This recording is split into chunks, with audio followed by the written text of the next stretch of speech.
aktual gündəmə baxırsınız. Studiyadakı qonaqları və Zoom bağlantısında olan qonağımızı təqdim edeyim, müzakirəyə başlayaq. Xəyal Bəşirov, Siyasi və Hüquqi Araşdırmalar Mərkəzinin rəhbəri, Tofiq Abbasov, politoloq, Rəşad Bayramov, politoloq, Nəsib Nəsibli, professor, tarix elmləri doktoru və Azərbaycanın İrandakı keçmiş səfiri. Xoş gördük sizin hamınızı. İcazə verirsə Nəsib müəllimdən başlayaq. Nəsib müəllim, birincisi xoş gördük sizi, uzun müddətli görüşmürdük və sözsüz ki, baş verən proseslərə sizin baxışınız da bizə maraqlıdır. İranı çox yaxşı bildiyiniz üçün əslində nə baş verir? Teşekkür ederim. Teşekkür ederim. Herkese selam olsun. Aleyküm. İzleyicilere de sizin vasıtanızdan salam göndererek bir global bir savaş gelir. Bu bölge savaşı değil. Niye? Çünkü bu savaşa koşulanların ve savaşta maraklı olanların sayı, ülkelerin sayı bir değil, iki değil, bir neçə ülkede. Bu Körfez ülkeleri elbette ki bu savaşın artık tarafı oldu. Savaş elan olunmasa bile savaşın tarafı oldu. Ve ümumiyyətlə götürəndə İran amili beynəlxalq siyasette kiçik amil değil. Onun bu nüvə silahı veya da nüvə programı kiçik mesele değildi ve dünya siyasetinin son 10 illərdə əsas meselelerden birisiydi. İndi bu benim düşünceme göre iflas etti. En azından 10, 15, 20 yıl eğer her şey İran'ın xeyrinə olsa bu mesele evvelki o şeklini tapabilmeyecek.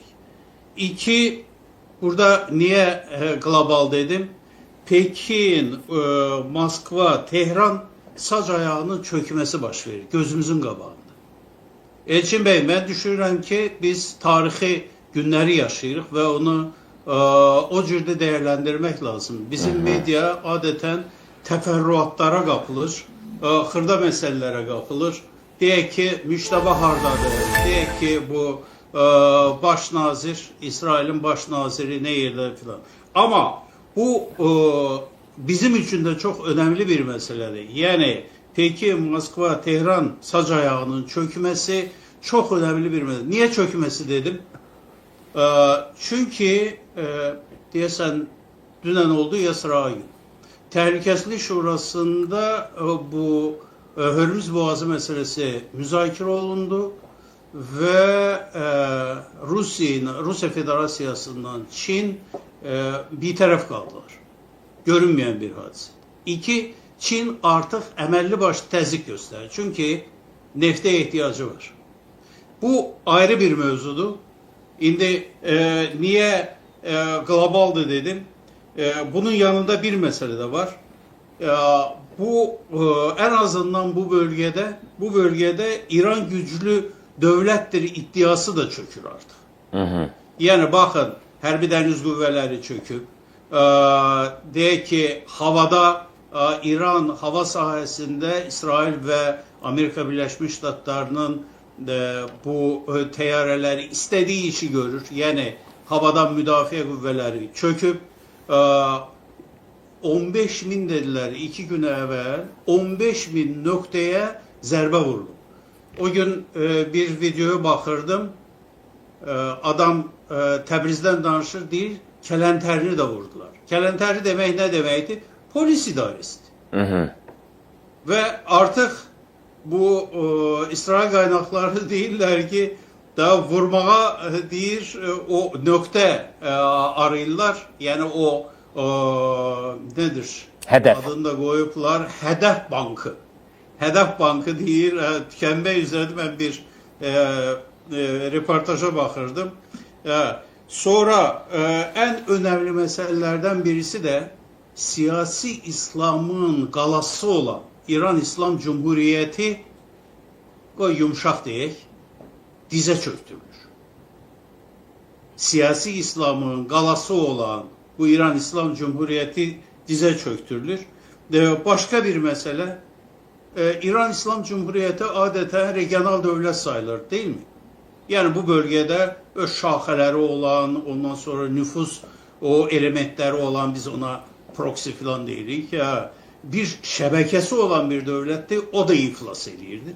İflas eləyir. Hətta mənə elə gəlir, onun bölgə dövləti bir yana qalsın, kiçik dövlət o statusu bir yana qalsın, o təsnifatda daha çox o failed state deyirlər, o da uyğun gəlir. Baxın, indi bu Xark adası gündəmdədir. Böyük ehtimalla elə bugün ya da sabah o boğaz meselesini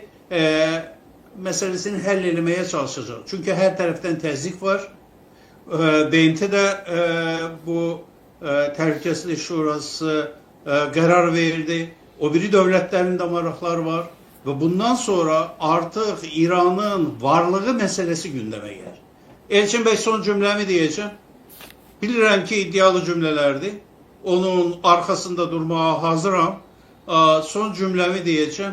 Artıq əgər ciddi qəzetlər, ciddi bu araştırma mərkəzləri İranın qalıb qalmamağı, bölünüb bölünməməyi məsələsini müzakirə eləyirsə, deməli belə bir, İran üçün təbii, belə bir təhdid var. Yəni, çox ciddi bir hadisələrin şahidiyik və bundan sonra da düşünürəm ki, biz onları görəcəyik. Nəsmən, çox sağ olun, amma çox ciddi suallar da yaratdı sizin bu çıxışınız. Həqiqətən tarixi şərait olduğunu siz deyəndən sonra da bir daha götür-qoy eləyəndə bu xırda hadisələrə bəzən başımız çox qarışır, amma miqyası da bəzən nəzərə ala bilmirik. Elə onu da müzakirə edək. Tofiq müəllim, sizin də baxışınız maraqlıdır məsələyə. Nəsib mən bir qədər çox kökündən qoydum məsələni. Bundan razılaşmaq da olar əlbəttə, razılaşmamaq da olar, amma elə məqamlar var ki, orada argumentim yoxdur açığı. Deyim ki, yox Nəsib mən bu məqamla razı deyiləm. Buyurun, bəlkə sizdə var.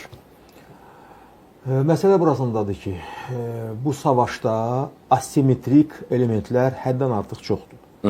Və asimetriya meydanında diktə eləyən tərəf İrandır. Çünki hər halda indi geriləyən Amerikadır. Çünki Amerika Birləşmiş Ştatlarının indiki siyasətinin adı yoxdur. Bu nə siyasətidir? Yəni, İranın çox riskli gedişləri var. Bu təbii belədir. Amma İranın strateji xətti də var.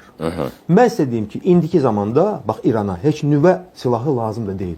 Çünki onun raket proqramı, onun demək olar ki, proporsional əvəzidir. Və bu, hələ o demək deyil ki, müharibə bitir. Xeyr, müharibə hələ heç kulminasiya nöqtəsinə çatmayıb. Və digər tərəfdən hələ bəlli deyil ki, indi təzyiqlər qarşısında kim geriləyəcək? Hər halda Amerika geriləməyə başlayıb.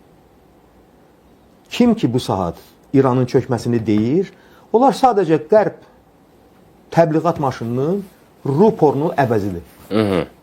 Çünki hal-hazırda indi İran diktə edir.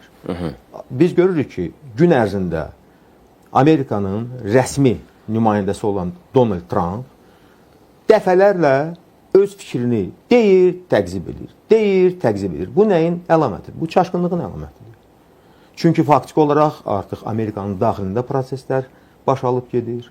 Digər tərəfdən İsraildən məlumatlar gəlir ki, şəhərlər Qəzza bölgəsinə oxşayır. Və hətta İran heç olduğu raket potensialının yarısını belə işlətməyir. Yəni, yer altında olan potensial həddən artıq güclüdür, böyükdür, çox sayılıdır. Və hələ o ağır bombalar da işə düşmüyor. 1 tonluq, 2 tonluq və çox dağıdıcı gücə malik orada bombalar var. Məsələ burasındadır ki, İranın strateji xətti müqavimətdən ibarətdir.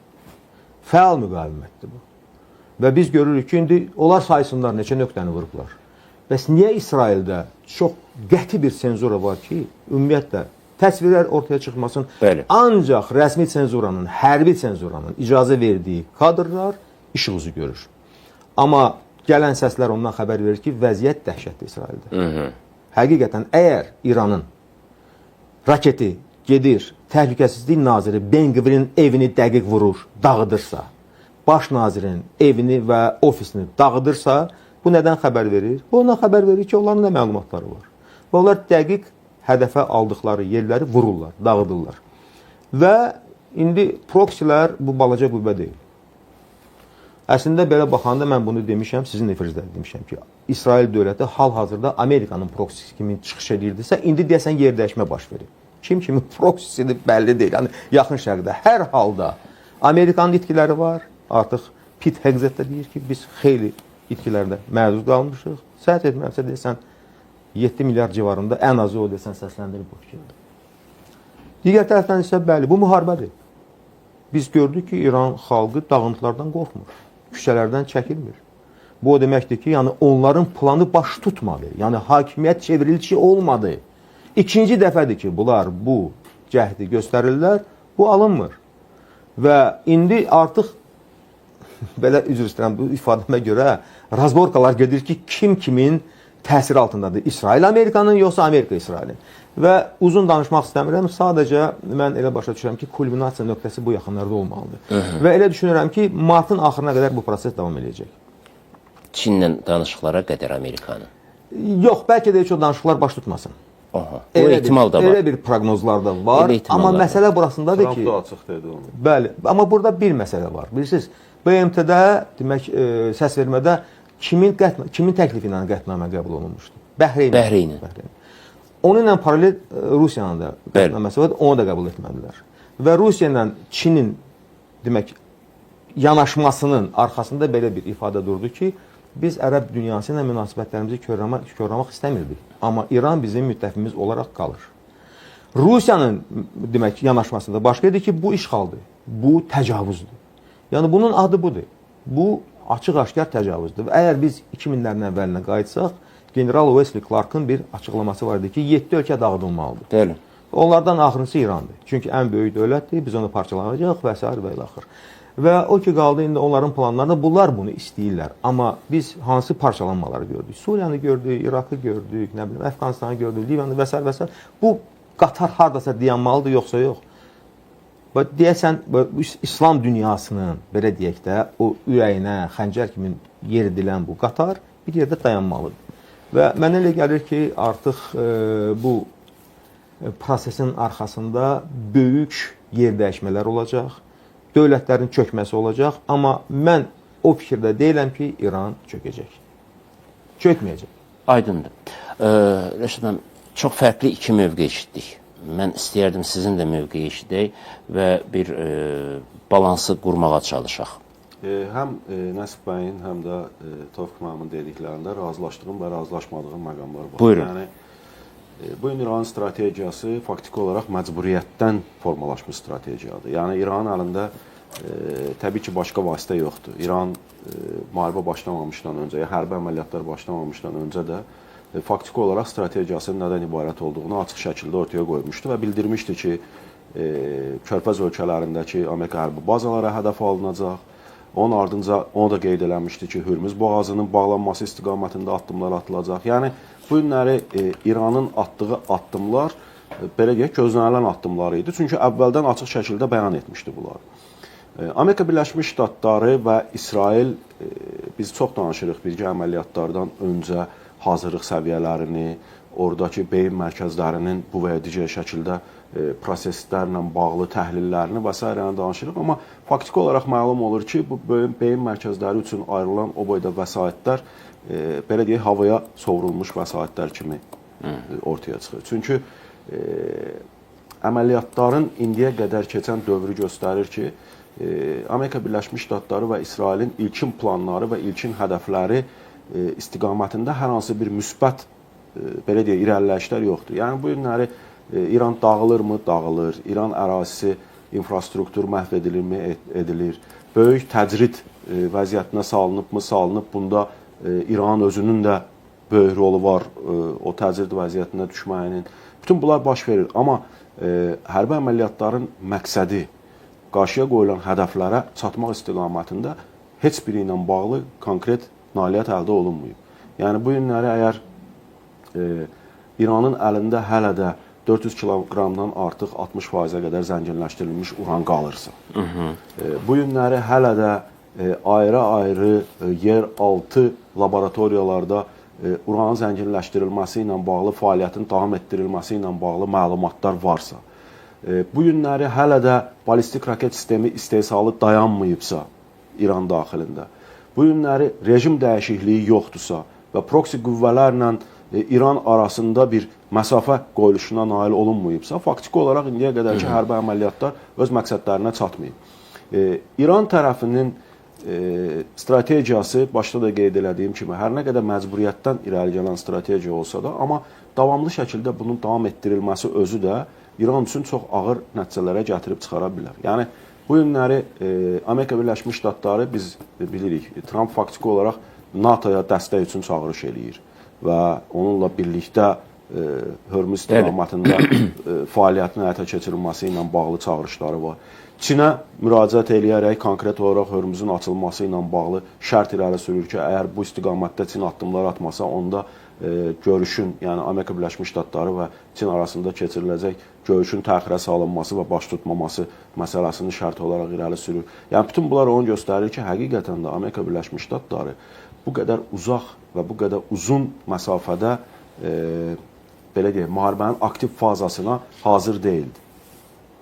Bu tam olaraq onu göstərir. Yəni bu gün əməliyyatların 13-14-cü günündən sonra sən ora dəniz piyadalarının gəlməsi haqqında bir qərar verirsənsə, özdə kiçik bir həcmdə 2000-2500, nə bilim 5000 nəfərdən ibarət. Yəni bütün bunlar onu göstərir ki, əvvəlki plan artıq baş tutmuyor. Plan nədən ibarət idi? Plan ondan ibarət idi ki, Körfəz ölkələri ilə İran arasında, mən keçən dəfə də efirdə dedim, Amerika Birləşmiş Ştatları ilk günlərdə öz hərbi bazalarını belə müdafiə üçün havadan müdafiə sistemlərini işə salmadı, Körfəz ölkələrindəki havadan müdafiə sistemlərini və ərəb ölkələrinin ərazisinə İran tərəfindən dron və raket hücumlarının olmasına şərait yaratdı.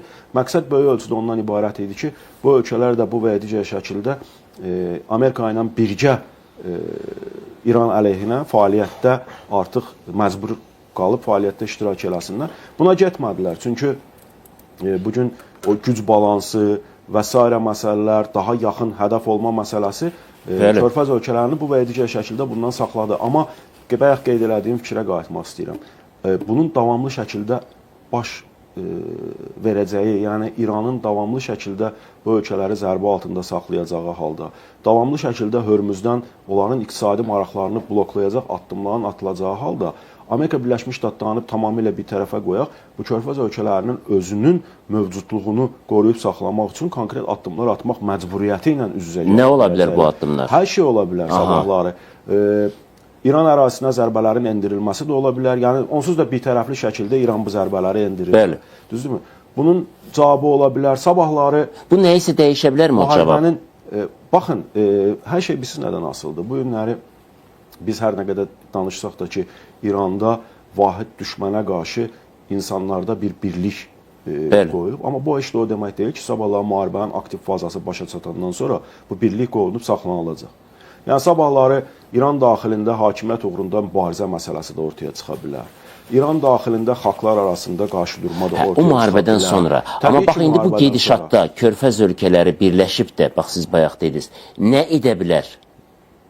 Yəni, əgər vurmaqdan gedirsə söhbət, Nəsib müəllim dedi ki, demək olar ki, yer qarılmayıb artıq vurulmasın. Yox, baxın, orada da biraz fikirlər fərqlidir. Biz Trump'ın 2 dəfə bəyanatını eşitdik ki, İranda artıq, belə deyək, hədəf qalmayıb vurulması. Dünənləri İsrailin müdafiə naziri, müdafiə nazirinin müavini açıqlama ilə çıxış elədi mətbuat konferansında və bildirdi ki, İran ərazisində minlərlə hələ zərbə altına alınmamış obyektlər saxlanılmaqdadır və ona görə də müharibə 2-3 həftədə davam edəcək ki, biz bütün bu obyektləri sıradan çıxadaq. Yəni, bütün hədəflər təbii ki, sıradan çıxarılmayıb hələ. Bunu hər kəs də kifayət qədər yaxşı bilir və bəzən etiraflar da edirlər. Məsələn, keçən həftə etirafın biri ondan ibarət idi ki, hətta İsrailin biz İranın havadan müdafiə sistemləri ilə bağlı əməliyyatları başa çatdırdıq. Yəni, onlar böyük ölçüdə sıradan çıxarılıb. Amma ardınca dedilər ki,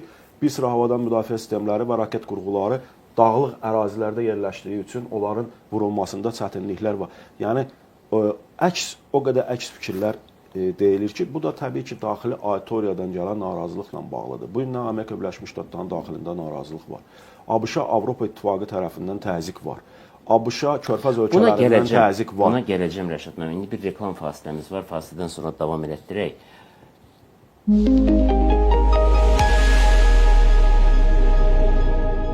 26.600 manat. Bəli, düz eşitdin. Bu məbləğlə Yasamalda ev sahibi ola bilərsən. Park Yasamalda 52 kvadrat metr, 2 otaq studiya, tam təmirli mənzil sərfəli ilkin ödənişlə satışdadır. 52 kvadrat metrdən 109 kvadrat metrə qədər mənzil seçimləri ilə büdcənə və zövqünə uyğun evi seçə bilərsən. Mənzilin ədəbəsi də 30 iş gününə geri qayıdır. Mənzili tikintisi davam edərkən al. Sərfəli qiymət və gələcək qazanc sənin olsun. Ətraflı Ulduz 1544.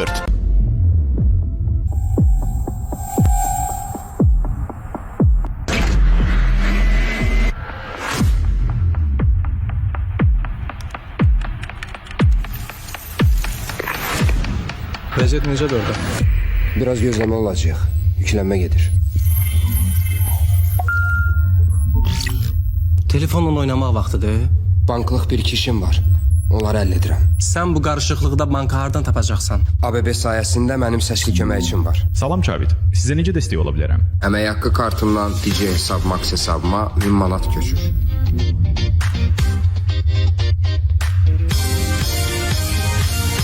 Her yerde sizinle danışan bank. Kartlar öz hesapların arasında ve nömrəyə köçürmə. Kartın aktif, deaktiv edilmesi.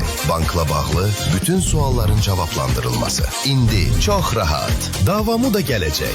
ABB. Geleceğin bankını qarşılayın. Garnierdən frukti sos bərpa, bitki keratini və marula yağı ilə saçın kutikulasına daxil olaraq itirilmiş keratini doldurur. Saçlar 10 dəfə daha güclü və 7 dəfə daha hamar olur. Garnierdən təbii. 26.600 manat. Bəli, düz eşitdin. Bu məbləğlə Yasamalda ev sahibi ola bilərsən. Park Yasamalda 52 kvadrat metr, 2 otaq studiya, tam təmirli mənzil sərfəli ilkin ödənişlə satışdadır. 52 kvadrat metrdən 109 kvadrat metrə qədər mənzil seçimləri ilə büdcənə və zövqünə uyğun evi seçə bilərsən. Mənzilin ədəbəsi də 30 iş gününə geri qayıdır. Mənzili tikintisi davam edərkən al. Sərfəli qiymət və gələcək qazanc sənin olsun. Ətraflı Ulduz 1544.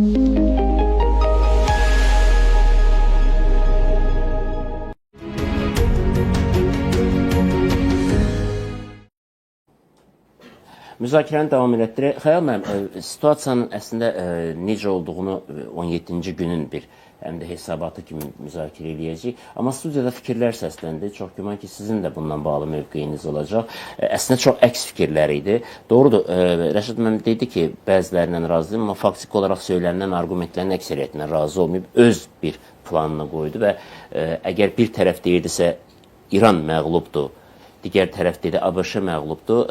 Rəşad mənim təqdimatına belə çıxdı ki, ikisi də bu dəqiqə pat vəziyyətindədir. Yəni, mən belə anladım. Ola bilər yanlışlıq olsun. Sizin mövqeyinizi eşitmək istəyərdim. Müəllim, mən də müşahidə elədim. Bəli, fikirlər fərqlidir.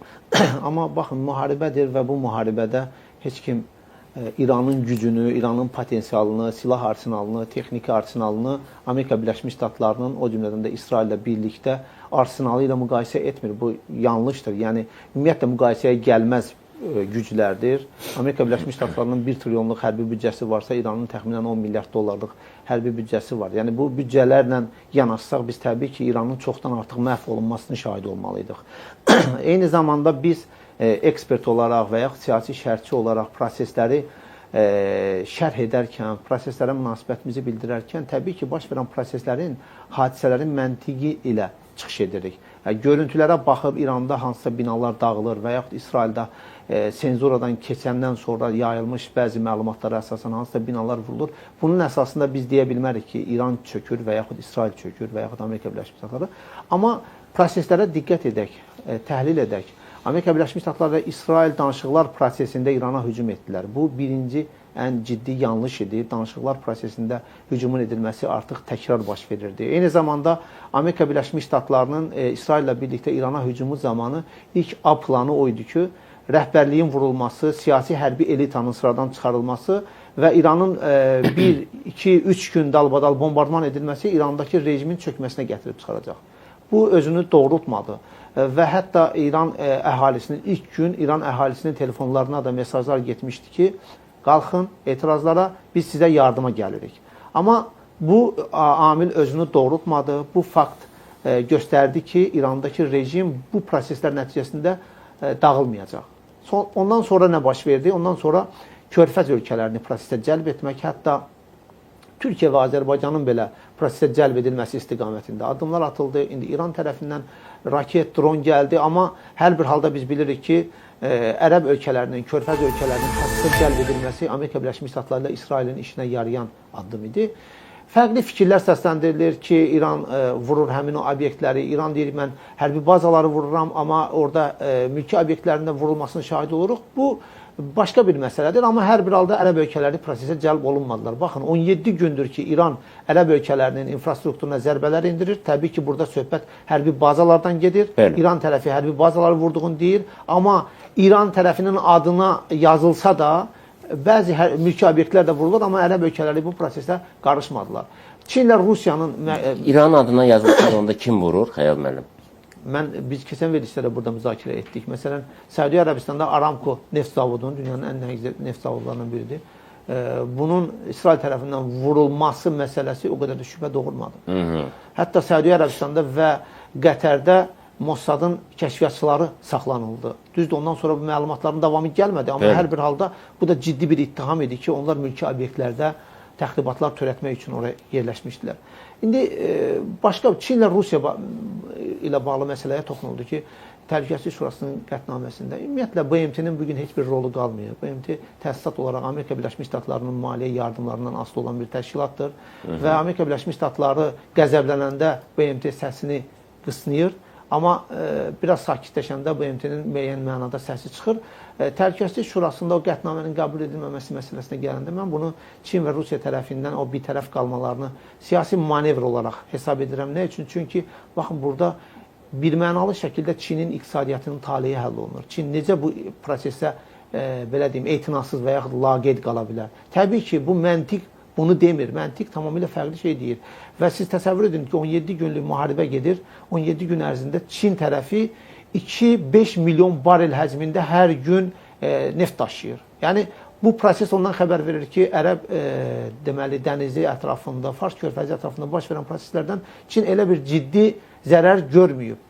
Rusiyaya gələndə, Rusiyanın neftinin qiyməti qalxıb. Rusiya bu prosesdən milyardlarla dollar həcmində vəsait əldə edir hər gün. Yəni, siz təsəvvür edin ki, İranın bugün çökməsi, əgər o qətnamə ilə İran çökəcəkdirsə, o halda İranın çökməsi Rusiya iqtisadiyyatına hansı, belə deyim, hansı məhrumiyyətləri yaşadacaqdır? Təbii ki, o da göz önündədir. Mən düşünürəm ki, baş verən bu proseslər hansı istiqamətdə gedir? İranın daxilində biz 1,7 milyon kvadrat kilometrlik təxminən ərazidən danışırıq. İran 1,7, 1 milyon 600 neçə min kvadrat kilometr əraziyə sahibdir. Siz təsəvvür edin, İsrail dövləti 365 kvadrat kilometrlik Qəzzanı təxminən il yarım, 2 il bombaladı, amma hələ də Həmasın sonuna gəlib çıxmayıb. Bütün imkanlarından istifadə edərək, təsəvvür edin, İrandan 5000 dəfə təxminən kiçik bir ərazidir.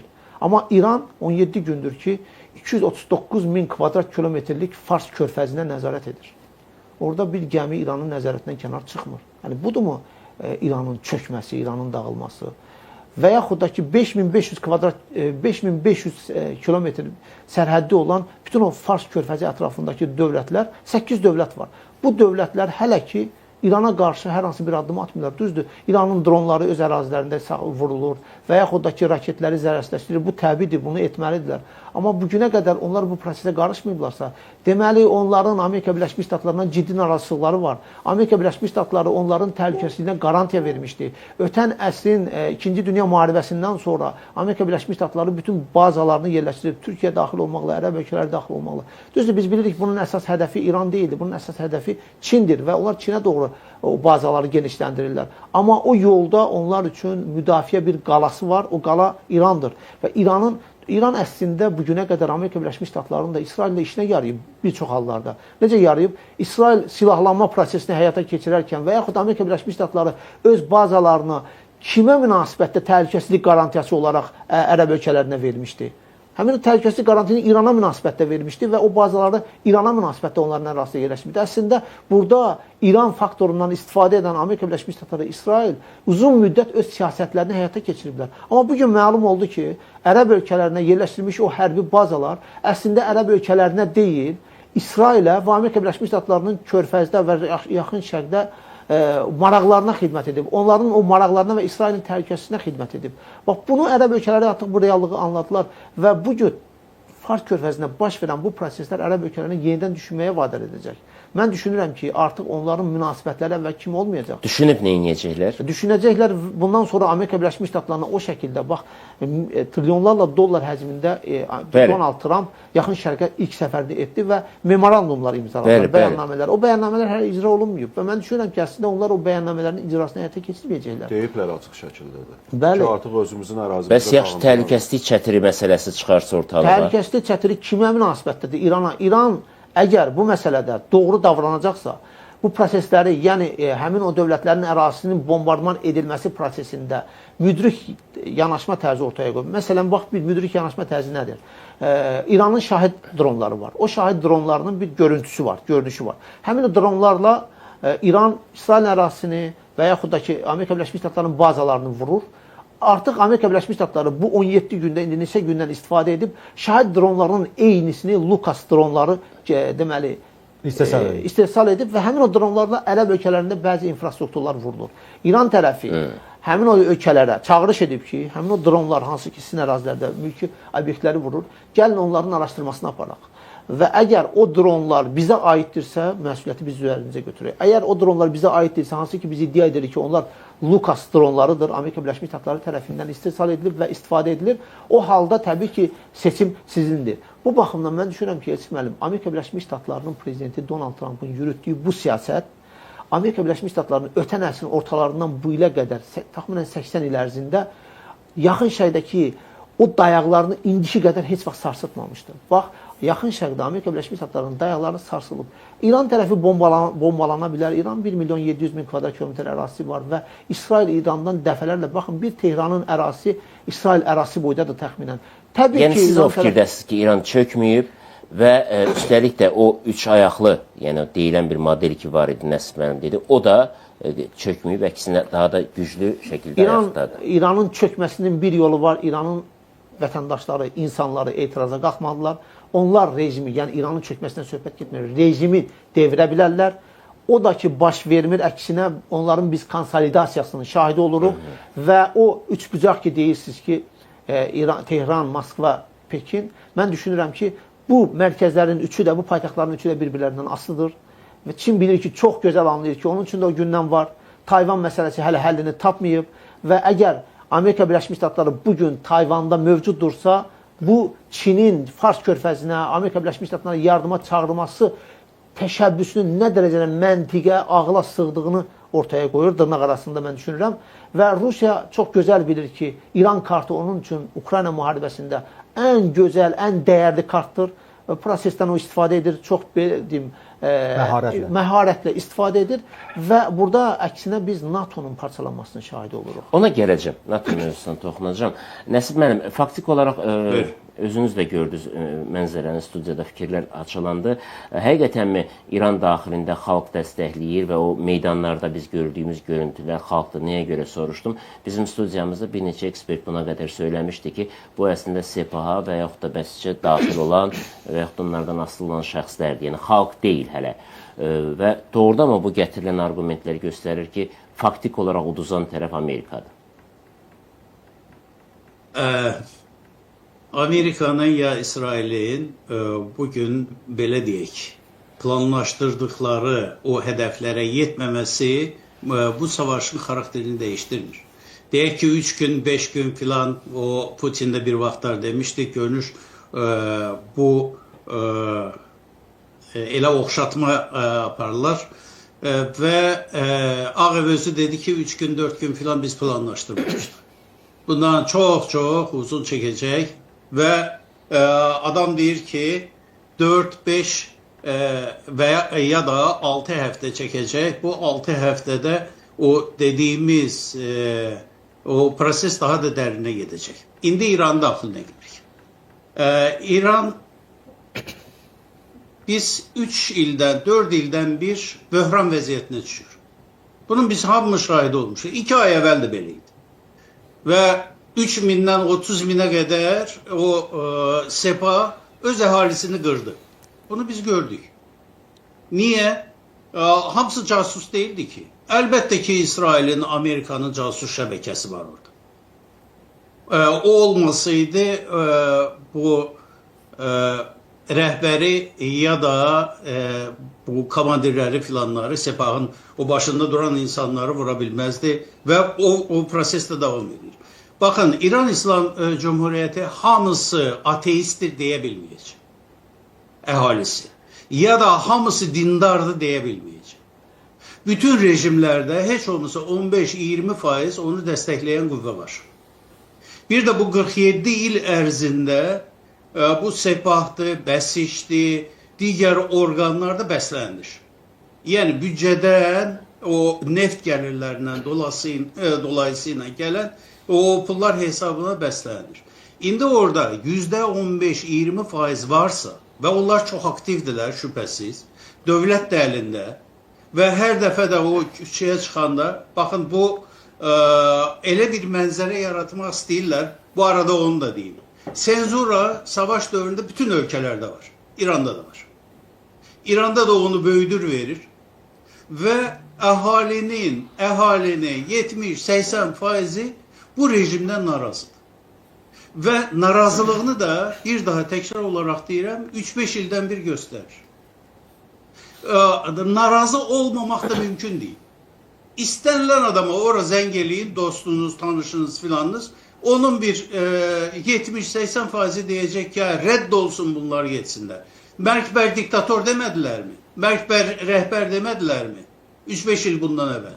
İndi də əlbəttə ki, o büdcənin hesabına, neftin, qazın hesabına o bəslənən təbəqə bu şəkil götürüb ağlayacaq, yas tutacaq. Təbii bir şeydir. Amma indi niyə küçəyə çıxmırlar? Çünki savaş dövründə küçəyə çıxmaq ağılsızlıqdır. Və polis rəisi də dedi ki, əgər siz çıxsanız, biz daha təzahüratçı deyil, sizi xain kimi güllələyəcəyik. Çox maraqlı bir Elçin Bey, bu detalı da deyim. İndi mən bu günlərdə danışdım bizim dostlardan birisinlə. Deyir, əllərində silah deyir, bu bəsicilər dolaşırlar küçədə. Niyə? Çünki onların o qərargahını filanını hamısını vurublar, Təbrizdə belə. Elə mi? Dolanırlar və xalqa da belə sataşırlar deyir. Adamın dediyini deyirəm. Əgər tərpənsəniz sizi qıracaq belə elə. Və savaş dövründə o etirazların olmaması məntiqli bir işdir. Amma savaş səngisə və o hər halda bir razılıqla, müqabiliylə, sazişlə filanla sonlanacaqdır. Onda yenidən o etirazların çıxması belə mənim üçün bu sual doğurur. İranda vəziyyət o qədər pisdir ki, o qədər pis idarəçilik var ki, o rejimi tanıyan ona nifrət edir. Və bunu da biz gördük. Əslində bu savaşdan öncə də bu Tehranın su problemi, digər şəhərlərin elektrik, su problemlərini filan ən adi problemlərdir də. Və bu pis idarəçilik nümunə olaraq bu Urmu gölünün qurudulması. Bunlar hamısı sıraya düzüləndə insanların narazı olmağı, etiraz, protest bu əhalisinin sayının yüksək olması məncə sual doğurmamalıdır. Nəsib müəllim, bəs Tofiq müəllim də dedi ki, əslində Trumpda bir çaşqınlıq görürük bəyanatlarında və fərqli fikirlər... Trump elə adamdır da, Trump'ı bir normal dövlət adamı saymaq da mümkün deyil. Bugün bir söz deyir, sabah başqa bir söz deyir. O da bizim problem değil ki, o Amerikan xalqının problemidir, həll eləsin öz. O da deyir ki, bu savaşdan çaşqındır. Valla niye çaşkın olsun ki? Adam çok böyle geleceğe yönelik beyanatlar verir. Özüne çok arkaindir. Ben onun arkainliğinin karşısında bir sual işareti koydum. Ama bu derin Amerikan derin devletinin o planıdır. Ya bakın Elçin Bey, bir ülkeye ki her cuma günü Merk ver Amerika diyese, Amerikanı asacağız, keseceğiz, öldüreceğiz diyen bir rejimi bir gün onun da bu kısas alması anlaşılan bir şey. Ve bu iddiasıyla imkanının ters düşmesi böyle gülmeli bir vəziyyət yaradır. Hikkeli bir vəziyyət yaradır. Bu Əraqçı çıxır elə bəyanat verir ki, adam vallahi deyir ki, bu Mars'ta mı yaşayır görürsən? O da xalqa müraciətinə onu deyir. Yoxsa vəziyyətləri o kadar pisdir ki, böhran, Tehran böhran alındı. Benim bir dostum indi Mazandarandadır, zəng eləyir, deyir ki, senin bildiğin Tehran'da eser alamet kalmıyor. Bu televizyonda filanda gösterilenler deyir. Ancak belə bu salamat kalan binalar, esas binaları, devlet binalarını hamısını dağıdıblar. Elbette ki bu dağıntıdır. Burada ben bir de bir fikrimi izah edeyim. Elçin Bey, ben dağıntının, savaşın filanın lehine olan adam da değilim. Arzu da eleyen değilim. Ama olan reallik budur. Kaş ki bu nüve silahı meselesini danışıklar yoluna həll eləyirlər. Və ətraf dövlətlər şantaj eləməyirlər. Nəsib müəllim, onunla bitməyəcəkdi. Yəni nüvə məsələsi değildi. İsrailin de Amerikanın da planları çok geniş idi. O da olmasın, bu da olmasın vesaire. İranın da planları çok genişti. Eğer bugün münaqişə hansısa bir şekilde bu cür dayansa, sabah İranın Bəhreynə iddiaları qalxacaq, sabah Küveytdə hakimiyyəti dəyişmək istəyəcək, Amerika bazıları her yerden çıksın diyecek. Yani burada bir qədər... Deyir artıq. Bəli. Deyir artıq. Ben onu deyirəm de iddiaları o kadar büyüktü ki. Ama imkanlarınla müqayisə eləyəndə bir gülməli bir hal yaratır. Axı imkanları çatır. Baxın Tofiq müəllim dedi ki, 50%-ni xərcləməyib imkanlarının. Adam dediyini eləyir, hörmüzü bağladı. 50%. Ama gəlin belə eləyək də, bu raket atan qurğular yoxdur. Bəli. Onlar 400 neçə idi, indi düşüb 100'ə. Hörmüzü bağlayıb nə edəcək? Özünə ayağına silah sıxdı. Sabah, deyək ki bu günde olmasa sabah Harkadasını tutacaklar. Hörmüzü bağlamasının bir ehemmiyeti olacak mı? Ve biraz evvel o rəqəmlər de değildi. Amerika İsrail'le bir yerde o kadar hərbi cəhətdən güclüdür ki ve o boğazın alınması da vaxt meselesidir. Zaman meselesidir. Onu da diyeyim.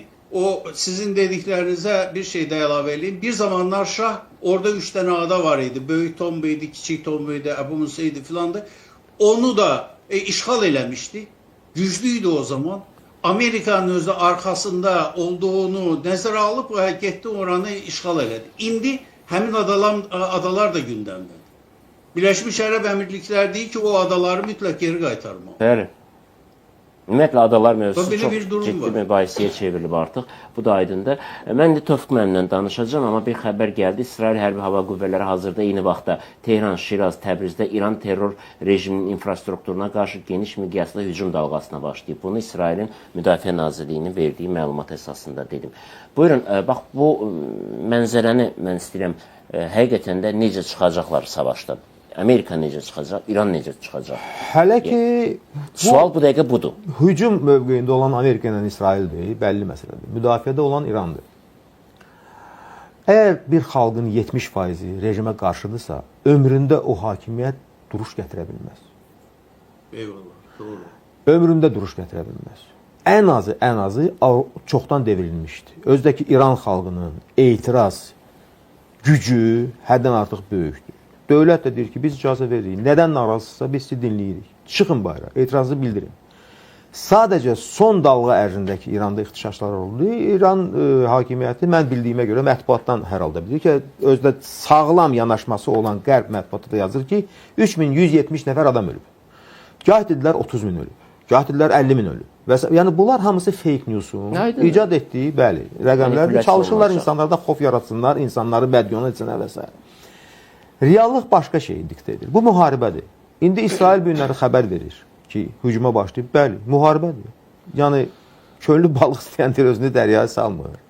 Və salam da. Yəni müharibədə hər şey hazır olmaq lazımdır. O ki qaldı indi polisin, bəsicin, nə bilim atmalarına və s. və ilə axır.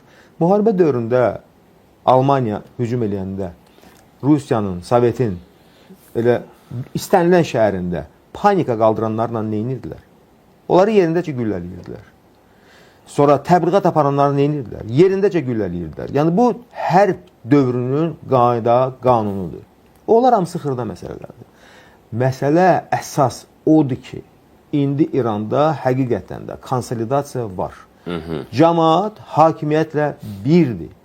Biz özümüz də bu prosesi keçmişik. Yəni müharibə dövründə 44 gün ərzində biz gördük ki, dövlət, millət, xalq və ordu hamı bir xəttdir. Yəni biz vəhdətdəydik. Bu da indi İranda vəhdəti göstərirlər. Görürsünüz, cəmaət çıxır ortaya, bomba partlayır, heç kəs qaçmır.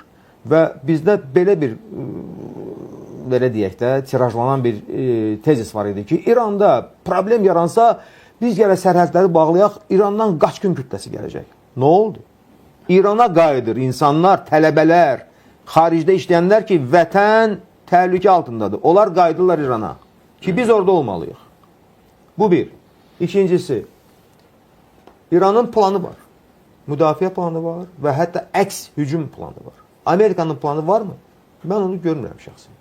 Yəni, bu Venezuela deyil ki, 3 günə gəldilər, dedilər ki, narkokartel var orada, biz onu gərək tərk silah eləyək. Bu bir bəhanə idi ki, ölkəyə müdaxilə etsinlər. Yəni, o işğal siyasəti əslində. Və əgər Amerika Birləşmiş Ştatları da İsrail, İrana demokratiya, azadlıq gətirirlərsə, gətirirlər də bombalarla gətirirlər. Bunlar çox azad bombalardır. Bunlar sülhsevər bombalardır. Onu Suriyaya gətirdilər, onu İraqa gətirdilər, onu Əfqanistana gətirdilər və s. Bəllidir ki, məsələ nədən gedir, söhbət nədən gedir, gündəmdə olan nədir? İranın neftidir, təbii ehtiyatlarıdır və salam. Bunu istəyirlər. Çünki İranda Beynəlxalq Bankın, yəni Dünya Bankının təmsilçiləri yoxdur, Valyuta Fondunun təmsilçiləri yoxdur. Yəni Qərbin institutlarını bu ölkə daxilə buraxmır. O ki qaldı məribər Amerika, məribər İsrail, onların şuarına. Onlar orada İsraillə və Amerika xalqını nəzərdə tutmurlar. O siyasəti aparan qüvvəni nəzərdə tuturlar ki, o siyasətə biz ölüm deyirik. Bunu çaşdırmaq lazım deyil. İranda bu saat xeyli sayda Amerikanlılar var, biləsiniz. CNN-in müxbirlərindən tutmuş, sadəcə freelancerlərinə qədər. İrandan birbaşa verirlər. Baxıram, mən də baxıram. Bəli. Sonra İranda yahudilər yenə də yaşayırlar. Amerikalı, İngiltərəli Holloway deyəsən familiyası onun, papaqda, şляpada çıxır. O önəri Tehranın mərkəzi sinagogasından reportaj verirdi. Deyir, burada heç polis də yoxdur. Yahudilər gəlib ibadətlərini eləyib çıxıb gedirlər. Məsələ başqa şeydən gedir ki, bu qara təbliğat ki var İrana qarşı, 47 ildir bu gedir. Bunun ardı kəsilmir. İrana 630-dan artıq peyk birbaşa pəxş verir, yəni yayın verir. Bunlar hamısı şahpərəslərdir, nə bilim, solçu mücahidlərdir, sağçı fədailərdir və s. və s. Olmazın, belə deyək də, səfərbərliyi var ki, daxildə vəziyyəti silkələyib dağıtsınlar. Bu da alınmır. Alınmır. Yəni, burada ikinci iflas ondan ibarətdir ki, bax, onların o birinci yaşıl inqilabı oldu, Musəvini çıxartdılar, ortaya bir şey alınmadı. Sonra Məhsa Əmininin söhbət oldu, çadıra məsələsini atdılar. Yəni, biz görürük ki, Qərbin texnologiyaları İranda işləmir və bu proseslərlə paralel güclü, total təbliğat kampaniyası gedir ki, İranda hər şey pisdir. İranda heç nə yoxdur. İran dağılıb, İran bir gün yox, sabahdır. Bu proses artıq 40 ildən artıqdır ki, gedir. O təbliğat da işləyir və heç nə də alınmır. Və faktiki olaraq bu, mən deyərdim ki... Təbliğat o vaxt ola bilər ki, misal ki, mən o ölkəni olmamışam, görməmişəm.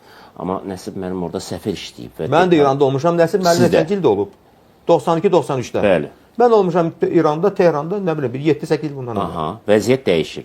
Əlbəttə ki, dəyişir. Ben 2 dəfə yaşamışam orada. Əlbəttə ki, dəyişir. Heç bir yerdə vəziyyət eyni olaraq qalmır. Yəni, indi xeyli vəziyyət yaxşıdır. Deyə bilmərəm yaxşıdır. Yəni, məndə o məlumatlar yoxdur ki, məsəl üçün, istehlak səbəti nədən ibarətdir, nə qədərdir və s. Bəlli olan odur ki, get-gedə 100-ə yaxın İran xalqı üçün vaxtı ilə, hələ Xomeyninin sağlıq dövründə 100-ə yaxın müavinat var idi sosial zəmində. Yəni, onlar sosial dövləti qururdular. O sanksiyaların təsiri altında onlar yavaş-yavaş əridi və indi çox minimal bir tərzdə qalıb. Ona baxmayaraq insanlar pulsuz kupan alırlar benzin üçün. Sonra suya gəldikdə isə mən burada əsas bir şeyi vurğulayayım. Həsən Ruhani prezident olarkən demək BMT-nin tribunasından dünyaya səsləndi ki, İsrail dövləti bizə qarşı iqlim silahını işlədir. Təyyarələrdən onlar xüsusi paraşokları səpirlər ki, buludlar İranda qalmır, gedir. Yəni və hətta bunu təsdiqləyən Netanyahu'nun özünün müraciəti oldu 12-ci kanalda səhv etmirəmsə. O İran xalqına müraciət edərkən 12 günlük müharibəyə qədər o çıxışında bir nümayişkarana stakanı qaldırıb su içdi ki, biz sizin bütün problemlərinizi həll edəcəyik. Və bunlar hamısı faktlardır. Yəni bilirsiniz burada məsələ nədən gedir? Məsələ həm də ondan gedir ki, təbliğat işində İran geriləmir. Əksinə, əks hücumunda onlara çox təsirli zərbələr endirir. Əks hücumda təbliğat məsələsində. Ona görə də bunlar faktiki olaraq bu savaşı görün neçə illərdə aparırlar. Söhbət mübarizədən gedir, informasiya müharibəsindən gedir, xüsusi konfliktlər müharibəsindən. Aydındır, bu olmalıdır, bu sözsüz onsuz mümkün deyil. Yəni bu müharibənin ayrılmaz hissələridir və təbii ki, burada indi mən yenə deyirəm, öz fikrimə qalıram. Kulminasiyaya hələ çatmamışıq. Yəni bu prosesi bütün dünya izləyir indi. Amma fakt ondan ibarətdir ki, Amerikanın bir neçə cəhdi, o cümlədən İsrailin falstart deyilən bir şey var. Birisi də idmanda. Vaxtından qabaq, məsəl üçün, idmançı, üzgüçü tullanır baseynə, hovuza, amma onu çıxardırlar şeylə. Bu falstartlardır. Yəni Amerikanın bir neçə falstartı baş tutub. Falstart baş tutub, yəni saxta başlanğıc. Amma hələ ki, onlar istəklərinə nail ola bilmirlər ki, rejimi dağıtsınlar. Rejim də kimə söykənir? Yenə də xalqa söykənir. Bircə dəqiqə, mən indi Nəsim müəllimə bir sual verim.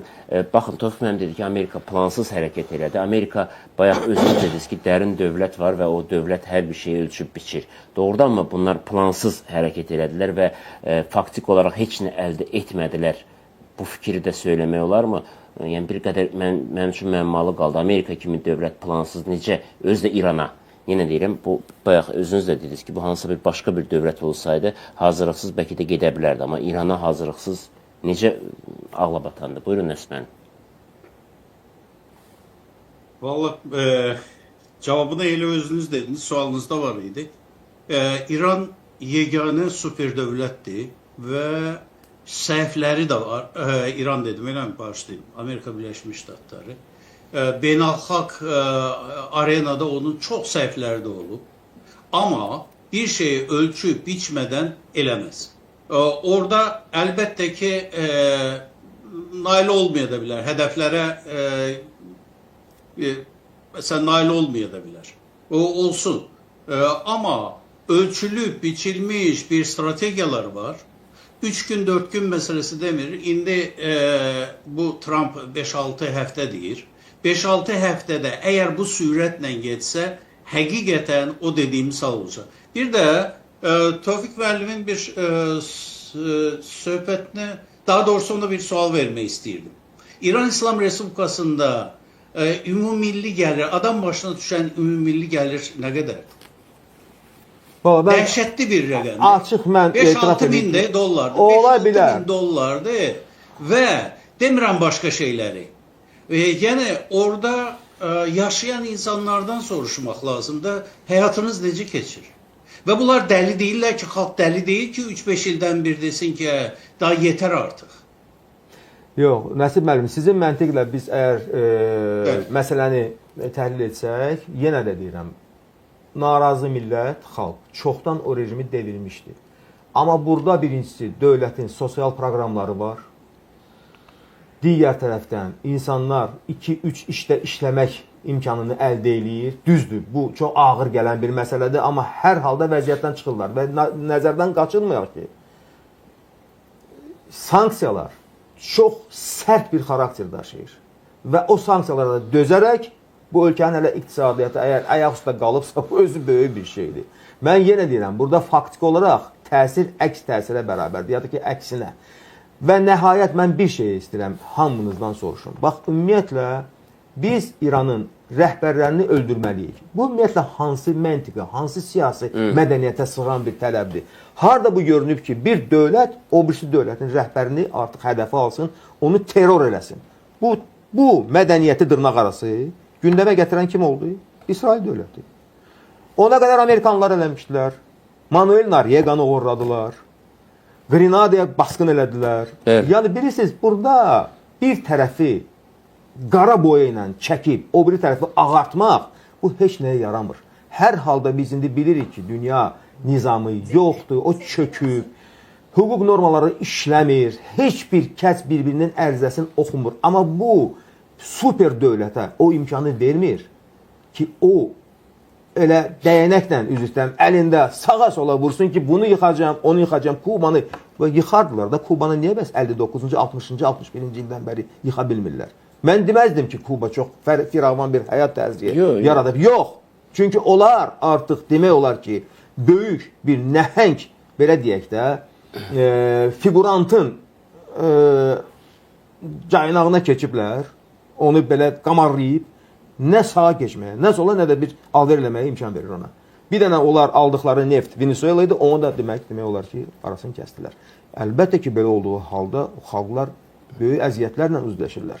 Və əgər onların gətirdiyi demokratiya Əfqan xalqına, İraq xalqına, Suriya xalqına, nə bilim, Liviya xalqına bir güzaran gətiribsə, gəlin onda elə müzakirəni burada dayandıraq. Əsmən, buyurun. Mən sizə söz bir cümlə ilə demək istəyirəm. Tofiq müəllim naxaq bu sualı bizə yönəldir. Şəxsən mən onu qəbul eləmirəm. Mən Amerikan imperializminin mövcudluğu haqqında da yazmışam, demişəm. Və Netanyahu'nun o Qəzza bölgəsindəki vəhşiliyi haqqında da yazmışam və demişəm. Bu başqa məsələdir. Bəlkə də mənim sualım ritorikdir. Biz situasyon analiz edirik. Onun nə dəxli var ki, onlar harda özlərini nə tərə aparırlar? Lütfən onu mənə yönəltməyin. Yox, mən yenə deyirəm, bu ritorik sizə deyildir. Sizə deyildir, bu ritorik sualdır. Mən deyirəm ki, yəni bu ümumiyyətlə siyasi mədəniyyətə sığmayan bir normadır ki, mən filan dövlətin rəhbərlərini öldürəcəm. Əlbəttə, doğrudur, haqlısınız. Bu artıq gangsterlikdir, bu artıq terrorizmdir, bu artıq yol verilməz bir hərəkətdir ki, çox pis bir president yaradır. Yəni, belə şeylərdən qaçmaq lazımdır. Nəsim mənim, siz maşallah siyasi prosesləri, elmi yaxşı bilirsiniz. Yəni, bu görünməyən bir məsələdir, bilirsiniz, nə boşluq əgər yaranıbsa, bu boşluqdan mən çalışacağım, necə deyim, bir bandit kimi, bir cinayətkar kimi istifadə edeyim. Axı bu düzgün deyil. Dəqiqə bizim bir fasiləmiz var, fasilədən sonra davam edəyək.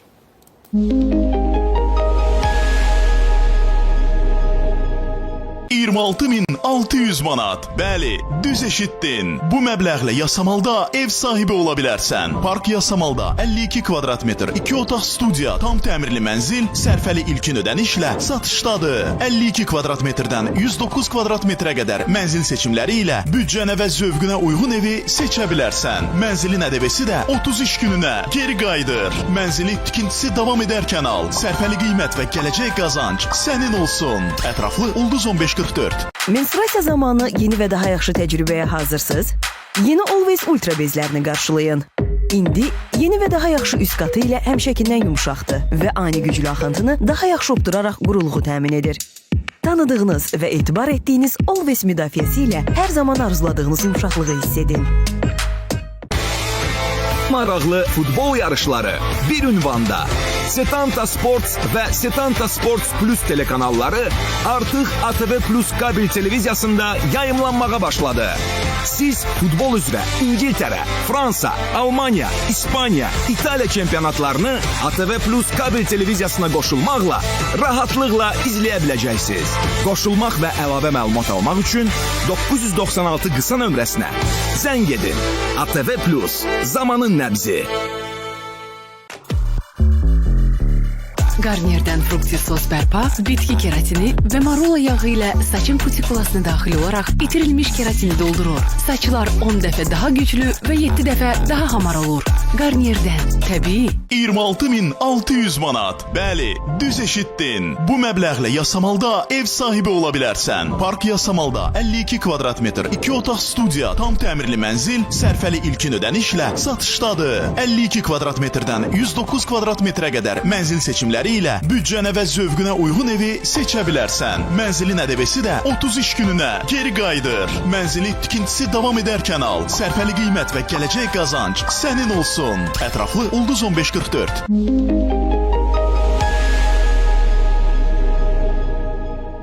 aqressiv sürücü görəndə, piyada görəndə üzünə gülüb keçək? Hər kəs əsəbini özünə məxsus tərzdə cərəyan etdirir də. Digərlərinə qarşı aqressiya göstərmək kimi bir haqqı yoxdur. Deyirsiniz yaranmasın. Bu məndə necə aqressiya yaranmaya bilər? Bu insan niyə aqressiv oldu birdən-birə? Bu davranışlar artıq vərdişə çevrilir. Amma sükan arxasına əyləşəndə hər birimiz sürücüyük. Bu intizam pozulub yoxdur. Daha çox qaydalar riayət edən məsələ xanım sürücülər. Problemi yaradan hal-hazırki vəziyyətdə mənim müşahidəm əsasən elə olar. O eləyir, mən niyə eləməyim? Bax, bu da reallıqdır. Çünki yeni çıxan qaydalardan ümumiyyətlə xəbərləri yoxdur. Nəticə çıxaraq. Necə olmalıdır? Sabah saat 23-də.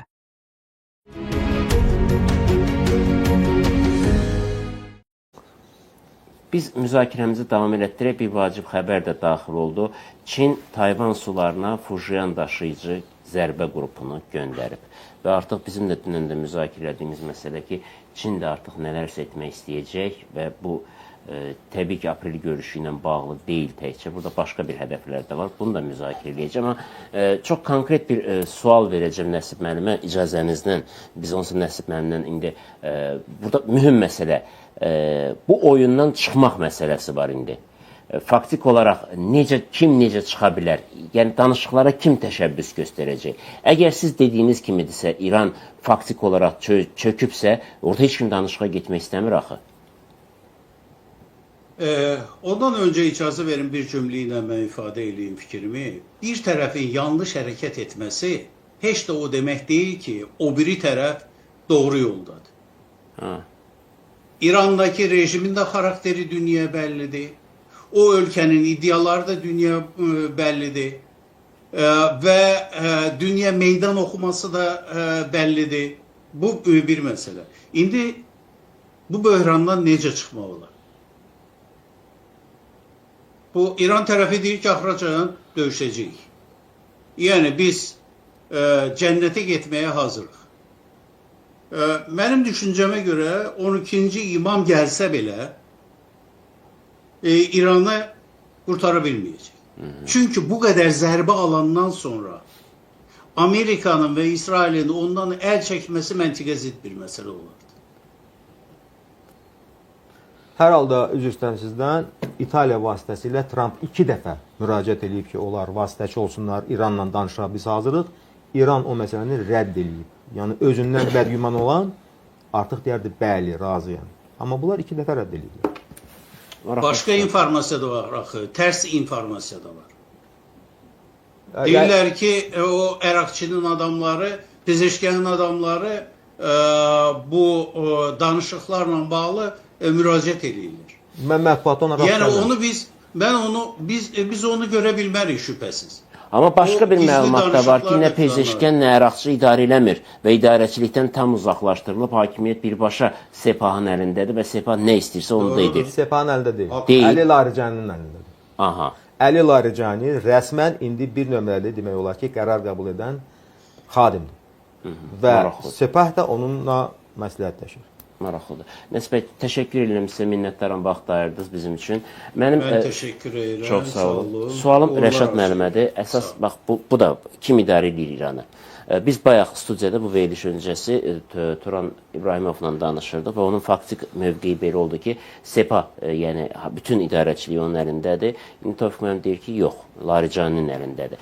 Əslində kim idarə edir və indi Nəsib müəllim deyir ki, Araqçı və yaxud da Pezeşkan danışıqlar üçün cəhd edib, amma yəni Araqçının mən heç bir çıxışında eşitmədim bunu. Ola bilsin olubdur, mən qaçırmışam. Buyurun. Cavab verəcəm, amma ondan öncə istəyirəm bayaq səslənən fikirlərlə bağlı münasibətimi bildirim. Söhbət İran daxilində protest elektoratının gücündən və nə qədər olması ilə bağlı fərqli fikirlər oldu. Bəli. İran daxilində rejimdən narazı kütlə kifayət qədər yüksəkdir, say etibarilə. Bu günə qədər həmin kütlənin bu və digər şəkildə etirazlarının sona gəlib çatmaması, yəni rejim dəyişikliyinə səbəb olmasının əsas səbəblərindən biri soydaşlarımızın bu proseslərdə nisbətən kənarda qalması ilə bağlıdır. Və bu günləri İran daxilində yenə qeyd elədiyim kimi düşmənə qarşı vahid mövqenin ortaya qoyulması sabahları da bu mövqeyin qorunub saxlanacağı demək deyil. Yəni müharibə bitəndən sonra həqiqətən də İran daxilində çox böyük qarşıdurmaların, münaqişələrin və sairənin şahidi olacağımıza mən də %100 belə deyək təxmin edirəm. O ki qaldı verdiyimiz suala, yəni faktiki olaraq İranı bu günləri kim idarə eləyir? Təbii ki, Larijani öndədir. Amma Larijaninin fiqur olaraq öndə olması hal-hazırda Sepahın mövqelərinin güclü olmadığı demək deyil. Yəni Sepah bu və ya digər şəkildə bütün proseslərə faktiki olaraq nəzarət eləyən və hətta mən deyərdim ki, faktiki olaraq İran daxilində bu dəqiqə hərbi diktaturanın hökm sürdüyü bir mərhələ artıq yaşanır. Yəni bu günləri açıq demək lazımdır. Nə Pezeşkiyan, nə Ərəqçi, nə digərləri faktiki olaraq dövlət idarəçiliyində ilkin yerdə dayanmırlar. Vahid idarəetmə ümumiyyətlə yoxdur. Hər nə qədər Nəsibə başlayanda qeyd eləsə də ki, Müştəbanın olmaması və yaxud da Netanyahunun olmaması kiçik məsələdir. Əslində kiçik məsələ deyil.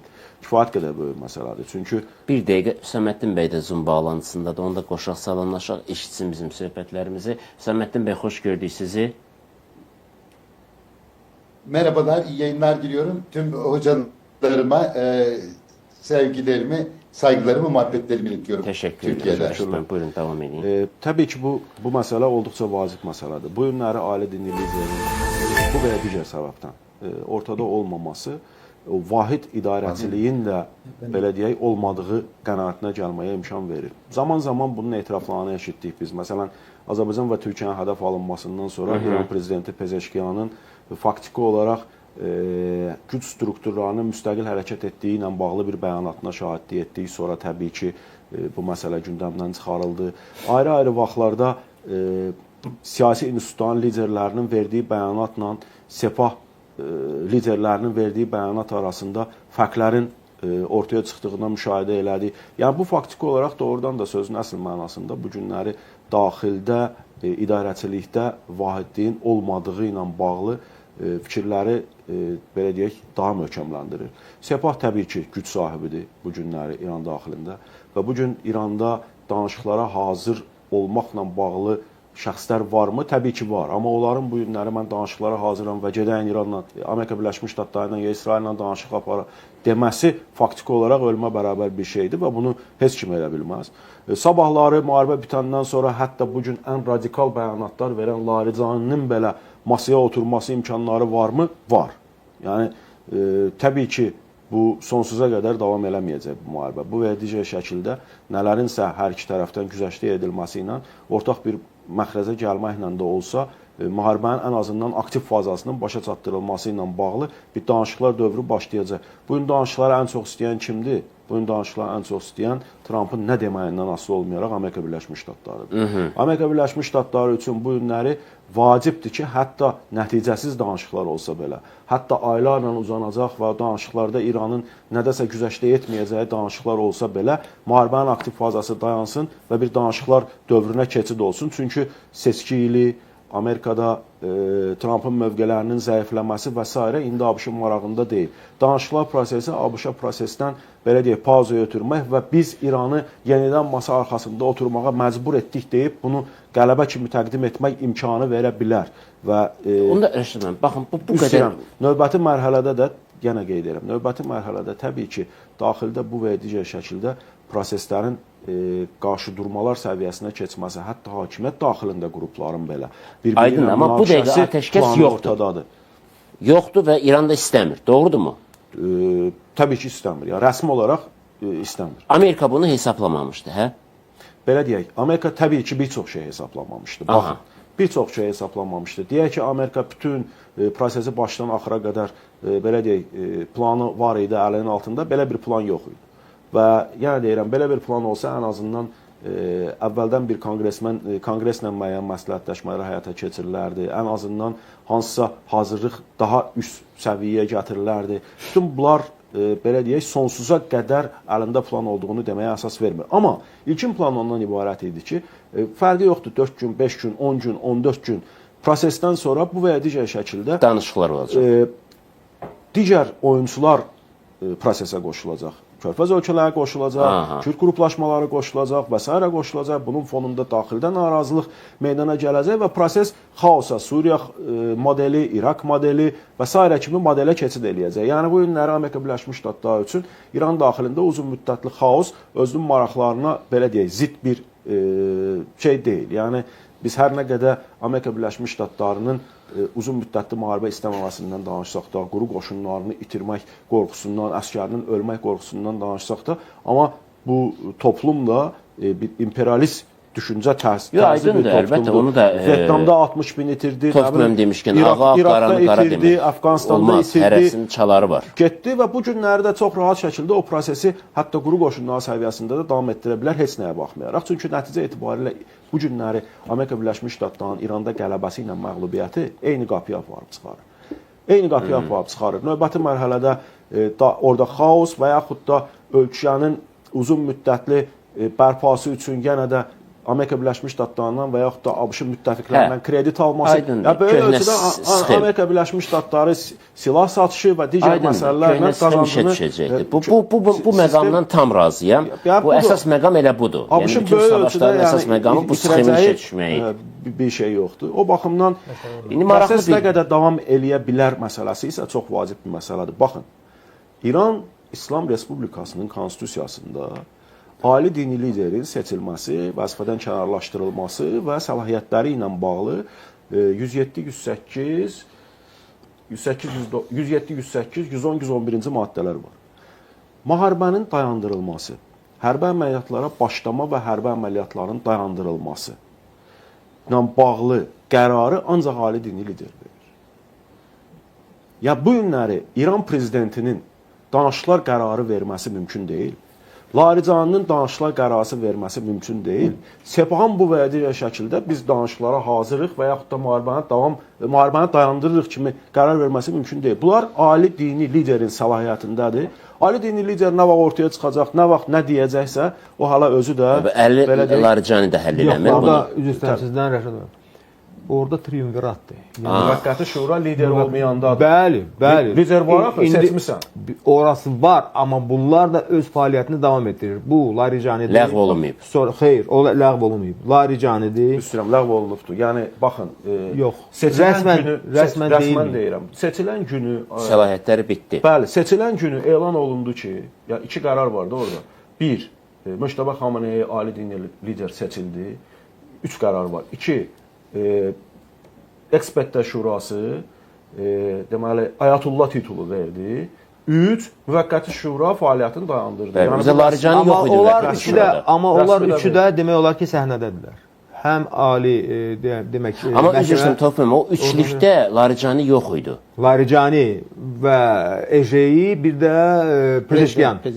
Onlar üçü də o triumviratda idilər. Və onlar indi üçü də demək olar ki, iş başındadırlar. Faktiki olaraq, əgər o orqan buraxılıbsa da, amma hal-hazırda onların üçünün də koordinasiya olunan bir münasibətləri var.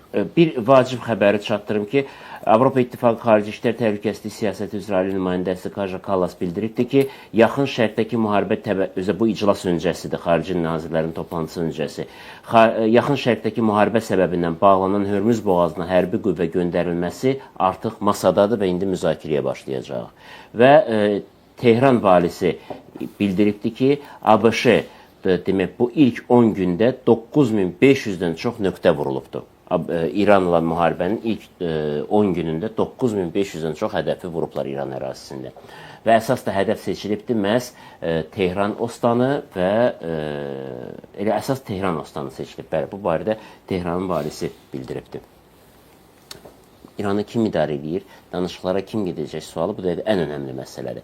Əgər yox, həqiqətən də konstitusiyada Rəşid müəllim düz deyil, bütün səlahiyyətlər ona məxsusdur. Amma o özü hardadır sizcə? Özün harda olması ilə bağlı məsələ gələndə ondan öncə onu nəzərə yetirmək lazımdır ki, onun hətta yaralı olması ilə bağlı fikirlər var. Əgər hətta baxın, hadisənin baş verdiyi ilk gündə onun da ailə üzvləri ilə birlikdə ciddi şəkildə xəsarət alması faktoru varsa, yenə də o Tofiq müəllimin dediyi məqam, o üçlük proseslərə hələ ki nəzarət etmək düzdür, seçki olub və Rəşad müəllim qeyd etdiyi kimi seçkidən sonra onların səlahiyyətləri rəsmən bitirilsə də, bu həlledici qərarların verilməsində bu ekspertlər şurasının iştirakı real görünə bilər.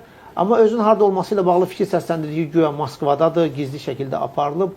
Bu da belə deyim, mən düşünmürəm ki, o qədər də real. Küveyt mətbuatının verdiyi açıqlama. Müzakirə ekspertlərlə harda olmasının əhəmiyyəti yoxdur ki. Bəli. İşləyə bilir yoxsa yox? Mən elə onu soruşuram. Əslində burada biz fikir müzakirə edildi ki, İrandakı rejimlə bağlı məsələ, İrandakı insanların rejimdən narazılığı məsələsi ümumiyyətlə bütün dövlətlərdə rejimlərdən razı olan və yaxud narazı olan kütlələr olur. Xüsusilə də İran kimi bugün sanksiyalara məruz qalan, Avropa ilə, Qərb ilə, Amerika Birləşmiş Ştatları ilə indiki rejimin hakimiyyətdə olduğu bütün dönəm ərzində, təxminən 50 il ərzində qarşıdurmada olan və sanksiyalara məruz olan bir dövlətdə təbii ki, insanların rejimdən narazı olması məntiqlidir, təbiidir. O insanlar rejimdən narazı olsalar da onlar öz rejimlərinin devrilməsini, öz ölkələrində yeni hakimiyyətin qurulmasını Amerika Birləşmiş Ştatlarına və yaxud İsrailə etibar etmək niyyətində deyirlər.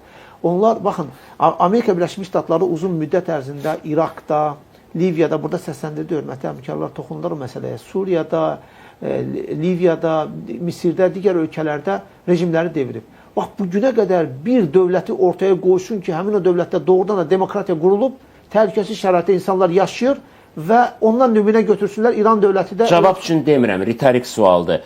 İstəyirdimi ki o? Təbii ki. İstəmirdi, təbii ki. Amma istəmədiklərini onlara sübut etmək olmur axı. İstəmədiklərini onlara sübut etmək üçün təbii ki, biz bu tələbi ortaya qoymalıyıq ki, sizin əlinizdə bir nümunə olsun. Amerika Birləşmiş Ştatları haqqında güc olaraq bir mif yaradılıb ki, Amerika Birləşmiş Ştatları məğlub edilməzdir. Amma bu belə deyil. Vietnamda məğlub olan tərəf, çıxan tərəf kimdir? Əfqanistanda 20 il ərzində müharibə aparıb, sonra da biabırçı vəziyyətdə çıxan dövlət kimdir? Amerika Birləşmiş Ştatlarıdır. Bu dünən baş verib, 2021-ci ildə baş verib. İraqda məğlubiyyətə uğrayan tərəf kim oldu? 20 il ərzində də İraqda müharibə apardılar, amma İraqda istədiklərinə nail olmadılar. Yenə də hələ ki, onların tam şəkildə nəzarət etdiyi mərkəzləşdirilmiş bir rejim yoxdur. Bax, bu proseslər əslində... Özləri istəmirdi orada mərkəzləşdirilmiş sistem olsun. Mən düşünmürəm ki... Bu da önəmli məsələ. Yox, herhalde onların o dövlətləri parçalayıb yeni məmləkətlər yaratma planı var idi və var. Yox, nəzarət edə biləcəkləri vahid rejim olmadığını... Onlar istəmirlər vahid rejim olsun. Çünki vahid rejim nəzarətdən çıxa da bilər. Parçalanma onlar üçün əsas məqsəddir. Yeni dövlətlərin yaranması. Elçin müəllim, niyə Bəhreyn kimi, Qətər kimi, Küveyt kimi, Birləşik Ərəb Əmirliyi kimi, Səudi Ərəbistanlı kimi bir rejim olsun onların tam nəzarəti altında? Orada bir qədər fərqli bir modeldir. Bu ərəb bir yanaşması. Mən düşünürəm ki, onların ən böyük arzusu odur. Ola bilər, mən mübahisə üçün demirəm, amma görünən budur ki, heç istəmir də, cəhd eləmir. Bilirsiniz, o cəhdi də mən görə bilirəm. Yəni, baxın, bəlkə də istəyir, amma cəhd eləmir. Rejimdən heç kim iddia eləmir ki, rejimdən bütün insanlar razıdır. Əlbəttə, bu təbiidir.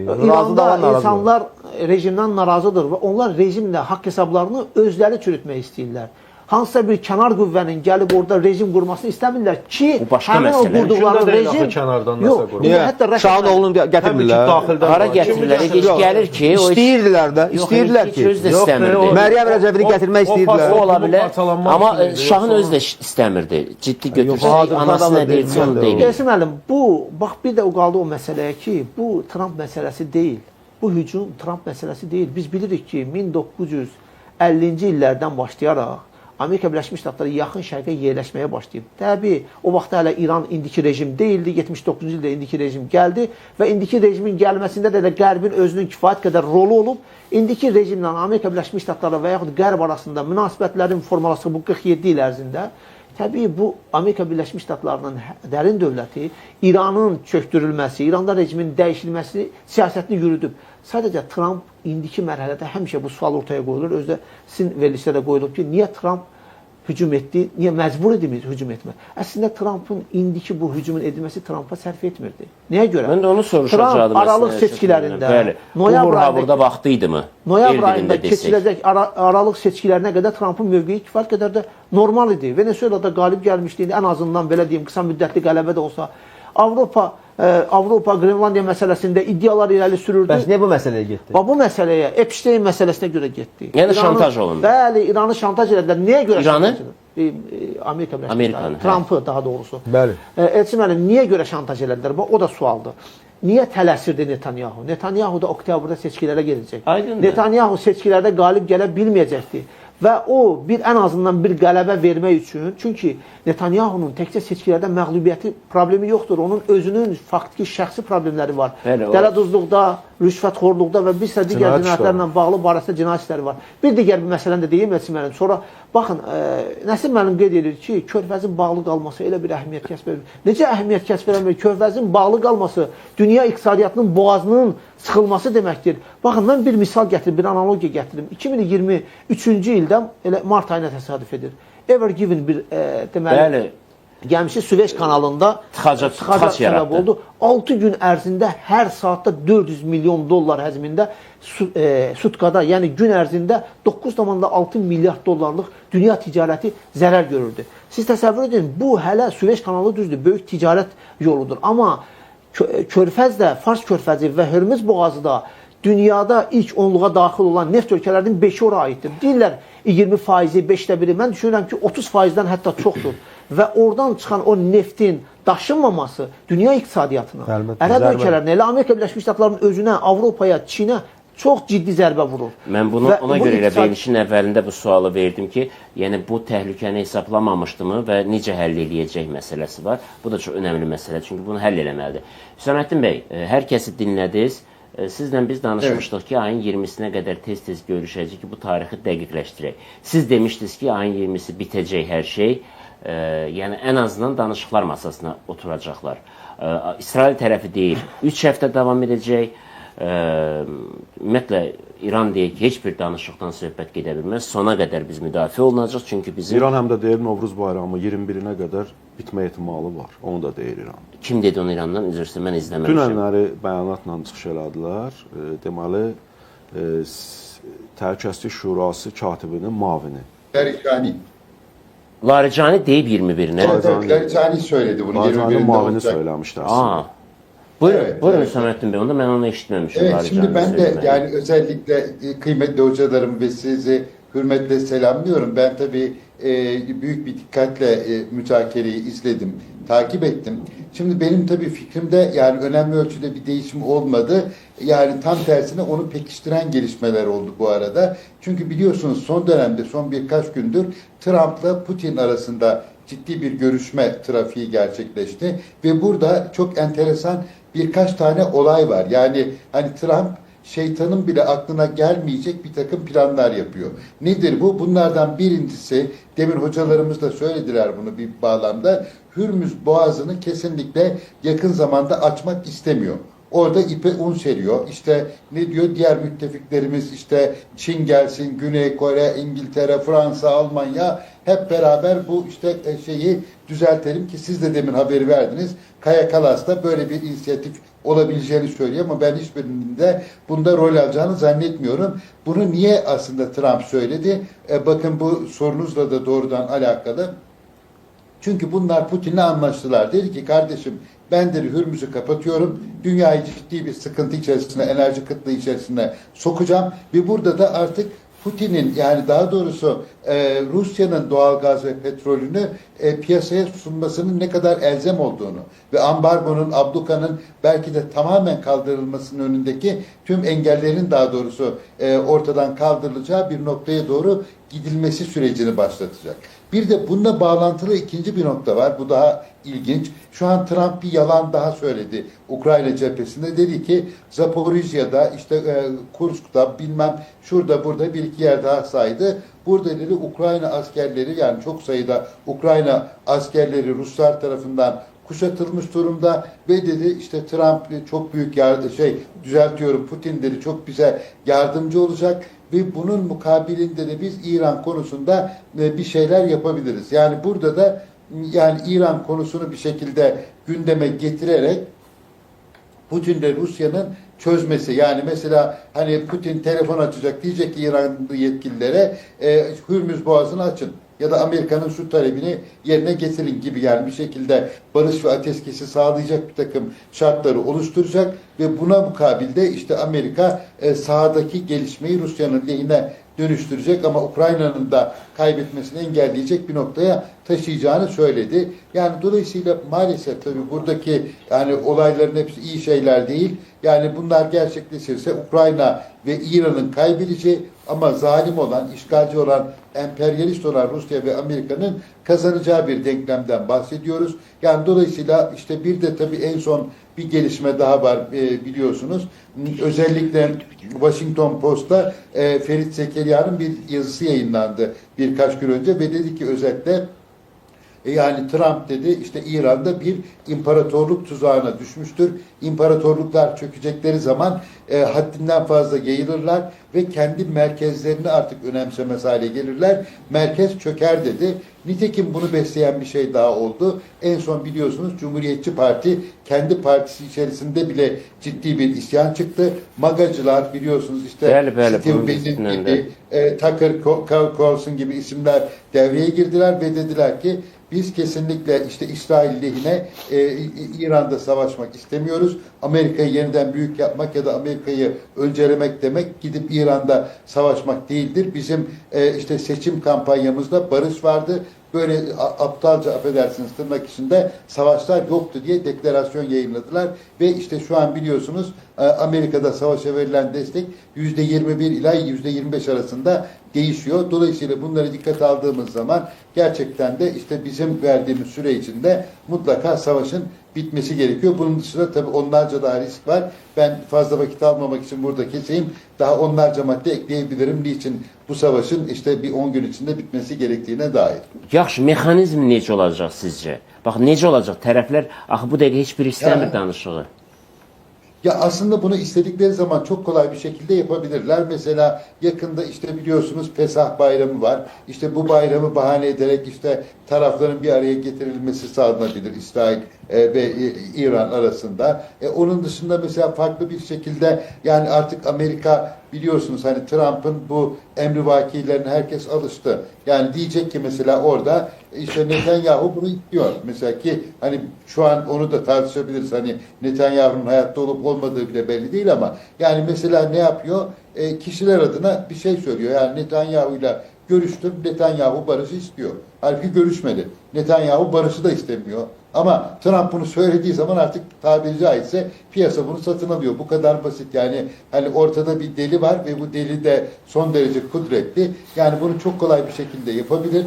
Ve burada da zaten aslında İran'ın da hani istediği şey bu artık. Yani çünkü yani İran tabii şu an gerçekten bizi çok şaşırttı. Yani hani Rusya ve Çin'in doğrudan desteğini alıyor. Çünkü işte navigasyon desteğini alıyor biliyorsunuz. Artık demir kubbeyi delik deşik etti. Anlaşılan bir şey Çin hala yardımlarına işte devam ediyor. Farklı kaynaklar üzerinden. Rusya demin bahsettiğim o denklem üzerinden zaten İran'la birlikte olduğunu ortaya koyuyor. Yani hatta işte tabii abartı biraz ama hani gene İranlı yetkililer biz bu savaşı 10 sene daha sürdürürüz gibi de açıklamalar yapıyorlar ama tabii bunun gerçeklik payı yok.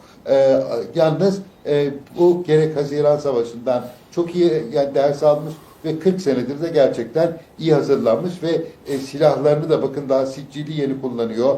İşte Fettah'ı kullanıyor. İşte Hürrem şehri kullanıyor. Yani eski silahlarını bitirdi. Şimdi yeni teknolojiyi kullanarak yeni bir çığır daha açıyor burada İran yönetimi.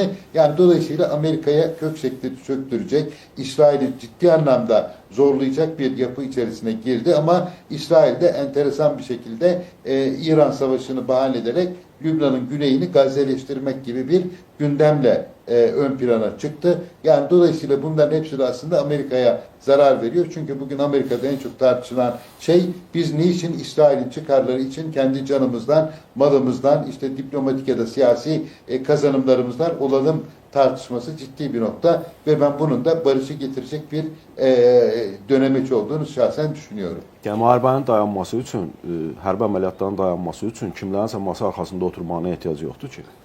Heç bir razılaşmaya da ehtiyac yoxdur. Yəni bu ilə Amerika Birləşmiş Ştatları indi Hürmüzlə bağlı nəsə eləmək istəyir, Xərq adası ilə bağlı nəsə eləmək istəyir. Bunlarda da bir nəticə çıxmayacağı halda Trump çox rahat şəkildə çıxıb deyəcək ki, biz hədəflərimizə çatdıq. 12 günlük müharibənin sonunda nə dedi? Dedi ki, İranın bütün belə nüvə infrastrukturunu məhv elədik və uzun illər ərzində 10 illər ərzində bərpa eləyə bilməyəcək. Üstündən 8 ay keçəndən sonra da dedi ki, bunlar 60% uran zənginləşdiriblər. Bunlar 2 həftə qalıbdı bombanı hazırlamağa. Yəni sabahlarda çox rahat şəkildə çıxıb deyəcək ki, biz hədəflərimizə çatdıq.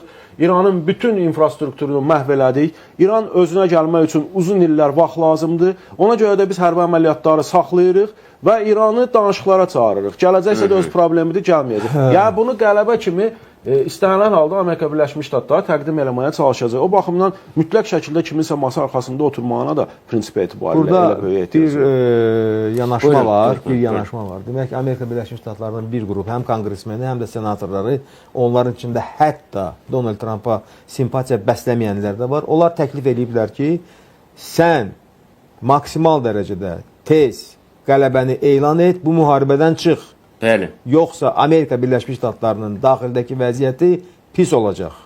Çünki orada da mərkəzdən qaçma meyllər var, sonra neftin qiyməti qalxır, benzinin qiyməti qalxır və bu da ən belə həssas bir indikatordur. Yəni Amerikanın belə deyək, vətəndaşı üçün, vergi ödəyicisi üçün. O baxımdan da mənə elə gəlir ki, elə Trump desə çox güman ki, belə də eləyəcək. 2.66-dan 3.66 dollara qalxması 40%-dən artıq artım çox ciddi bir artımdır. Çox ciddi artımdır və burada həm də birinci 12 günlük müharibənin də təcrübəsi var axı. Necə çıxdılar müharibədən? İsrail artıq xahiş edirdi ki, dayandır. Bu demək Trump təyyarələri göndərdi ki, güya nüvə obyektlərini bombardman etdi və sonra dedi ki, bitdi. Müharibə bitdi. Mən udmuşam.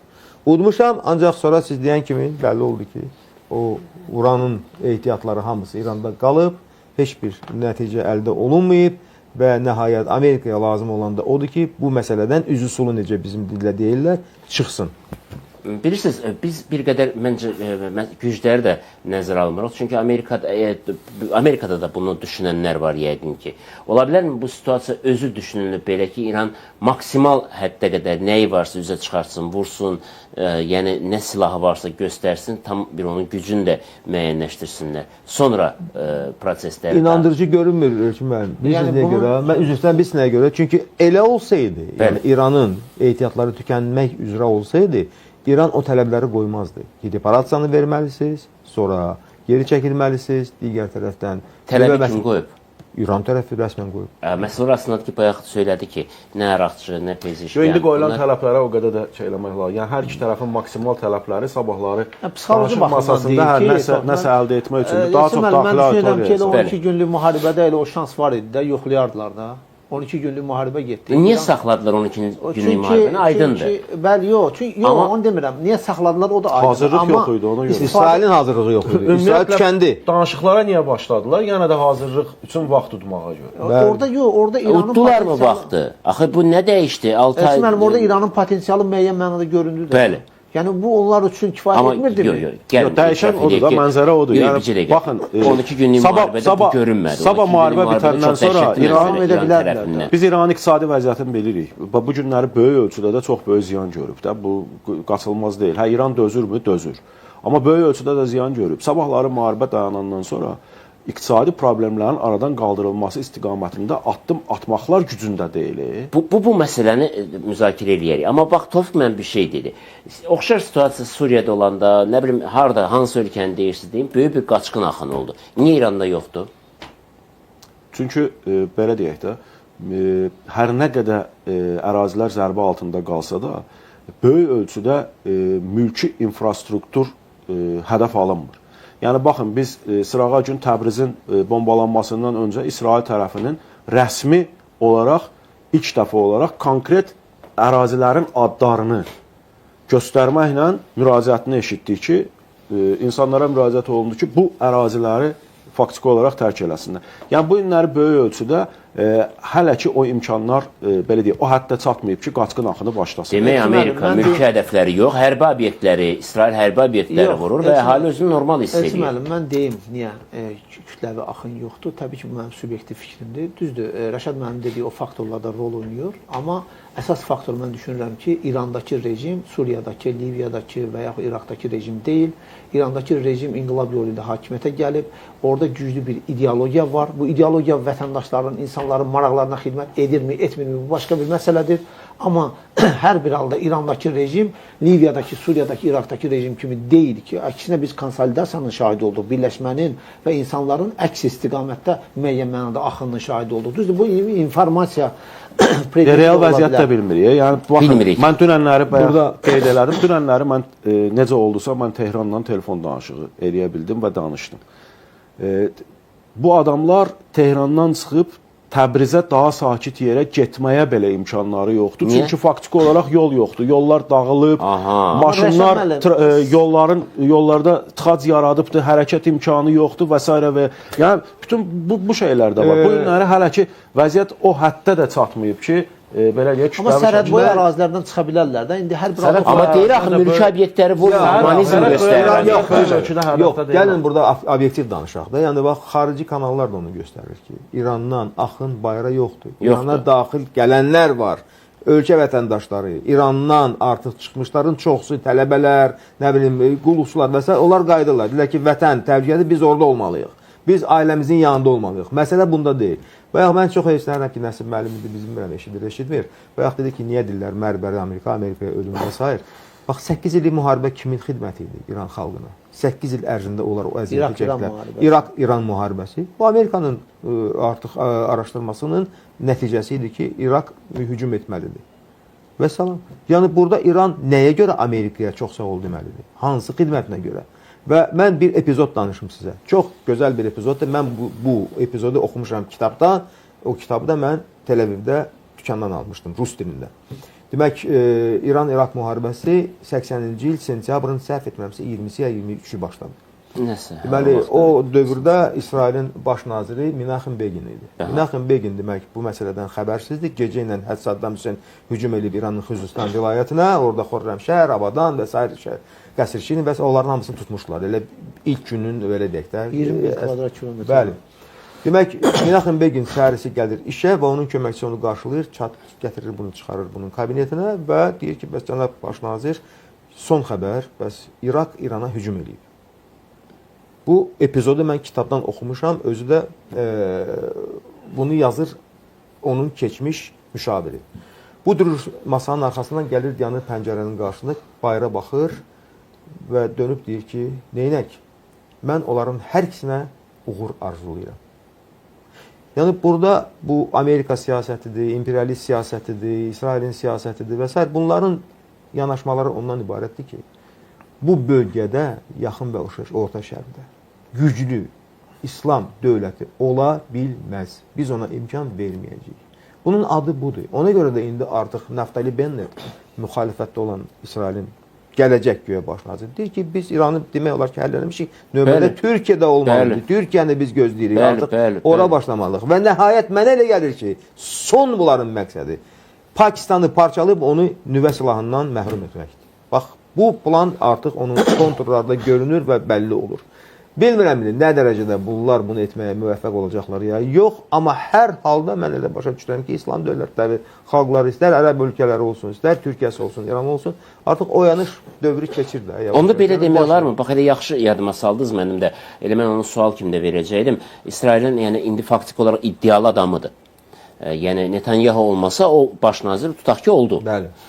Davam elətdirəcək də bu siyasəti. Heç nə dəyişməyəcək ki. Yaxşı, sabah Trump yox, başqa bir prezident gəldi. Biz deyirik aralıq seçki və s. Fərqli formada davam etdirəcək, bəli. Yəni, bu stratejik xətt bundan ibarətdir ki, bu dövlətlərlə artıq biz... Ona demək ki, Trump seçki qabağı falan niyə bunlara getdi? Bəli, biz onu demirik ki, mən az öncə dedim, bu Trumpın məsələsi deyil. Bu, Amerika Birləşmiş Ştatlarının dərin dövlət siyasətidir. Bu siyasət davam etdiriləcək. Ona görə də bunun çıxış yolu odur ki, ya bu qüvvələr buradan körfəzdən çıxarılmalıdır ki... Hansı qüvvələr? Amerika Birləşmiş Ştatlarının hərbi bazaları. Buna inanırsınız? O da imkansız bir şey. İnanmıram, yox. Yəni, bilirsinizmi, vaxt var idi, Liviya lideri... O təkcə körfəzi demir, üzr istəyir. O cümlədən Türkiyəndə nəzərdə tutur. Regiondan. Hə.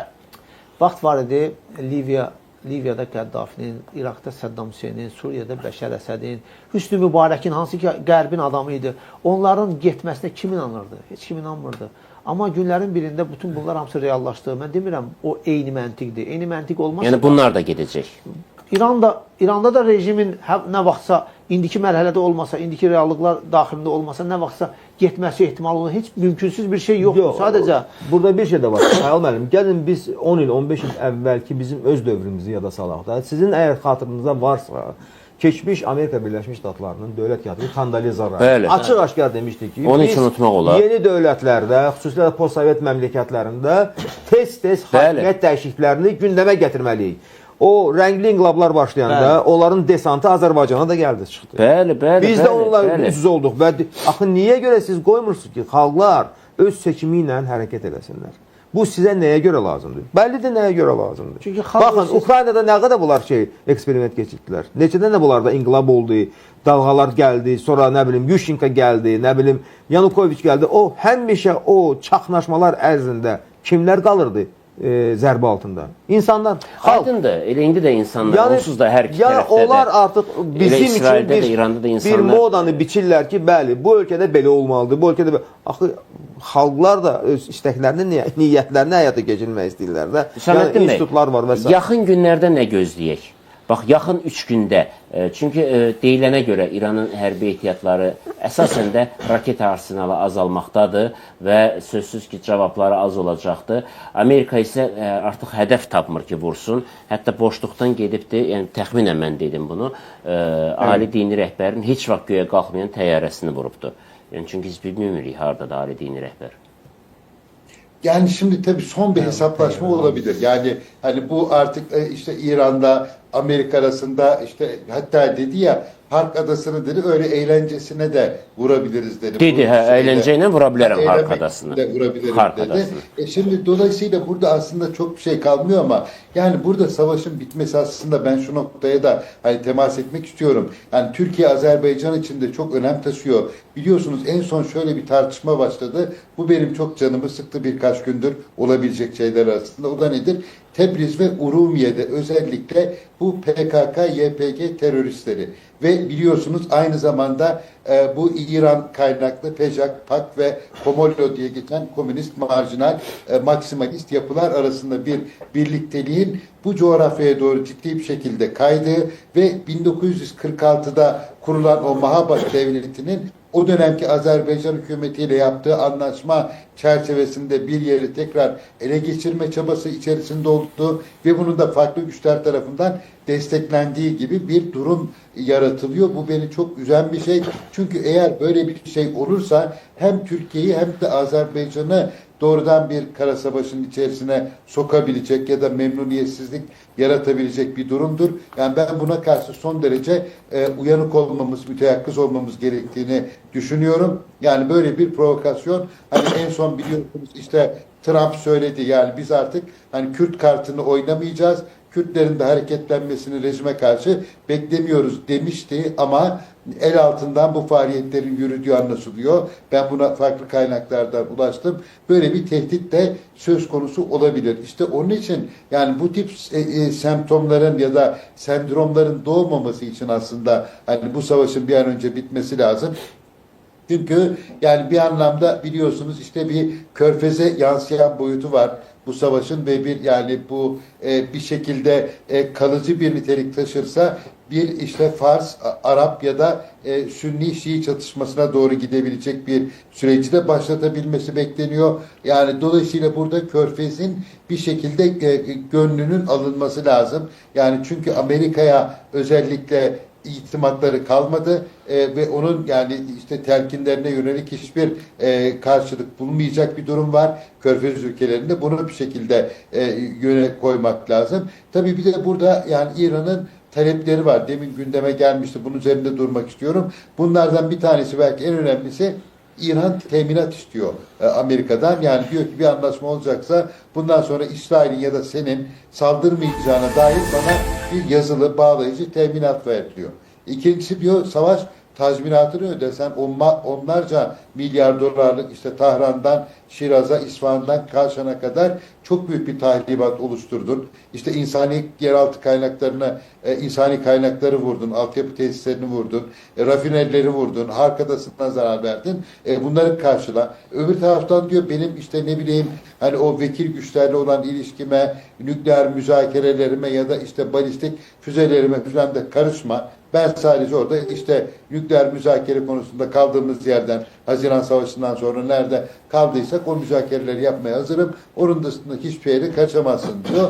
Ha, bu tabii ki geldiğimiz noktada böyle bir anlaşmayı doğrudan Amerika'nın kabul etmesi, bir de bunların arasında Amerika'nın derhal ve hemhal bölgeden çekilmesi talebi de var. Yani dolayısıyla bunlar tabii kabul edilecek talepler değil Amerika açısından, ama demin orada kıymetli hocamız Tevfik Hocam söylemişti zannederim. Yani Amerika istediği zaman yani bir şekilde o barış masasını kurar, yani ateşkes imkanlarını da hani bir anlamda şekillendirir. Bu çok zor değil Amerika için. Çünkü yani burada bir tarafında işte İsrail var, diğer tarafta da hani her ne kadar müzakere masasına kapalı gibi görünse de aslında barışa belki en çok ihtiyaç duyan bir İran var. Yani dolayısıyla bu ikisini ortak bir çerçevede sanki Amerika bu savaşın bir parçası değilmiş gibi bir getirip çekilebilir. Ama ben son olarak şöyle bir tehditten bahsediyorum. Yani İsrail artık son dönemde gerçekten de son derece maksimalist, artık bir kavram da bulamıyorum, son derece saldırgan ve yayılmacı bir kimlik kazandı. Yani mesela Amerika savaşı bitirmek istese bile İsrail bunu sürdürmek talebini gündeme getirebilir. Çünkü onun gündemi farklı, ama bu olursa İsrail'in de sonu gelir bana göre. Çünkü İran artık İsrail'i bu noktada yok etmek için oldukça kararlı ve insanlar mesela düşünün o 168 masum çocuğun öldürülmesi ve Ramazan ayı içerisinde dini rehberin hayatını bir şekilde kaybetmesine yol açacak suikastin yapılması, yani ilk düğmenin yanlış iliklenmesiydi. Şu an rejimin etrafında insanların %80-90 itibariyle kenetlendiğini görüyoruz. Yani bu aşamadan sonra yani artık İsrail'e karşı dişlerini bilemiş, kinlenmiş ve yekvücut haline gelmiş kocaman 90 milyonluk bir kitle var.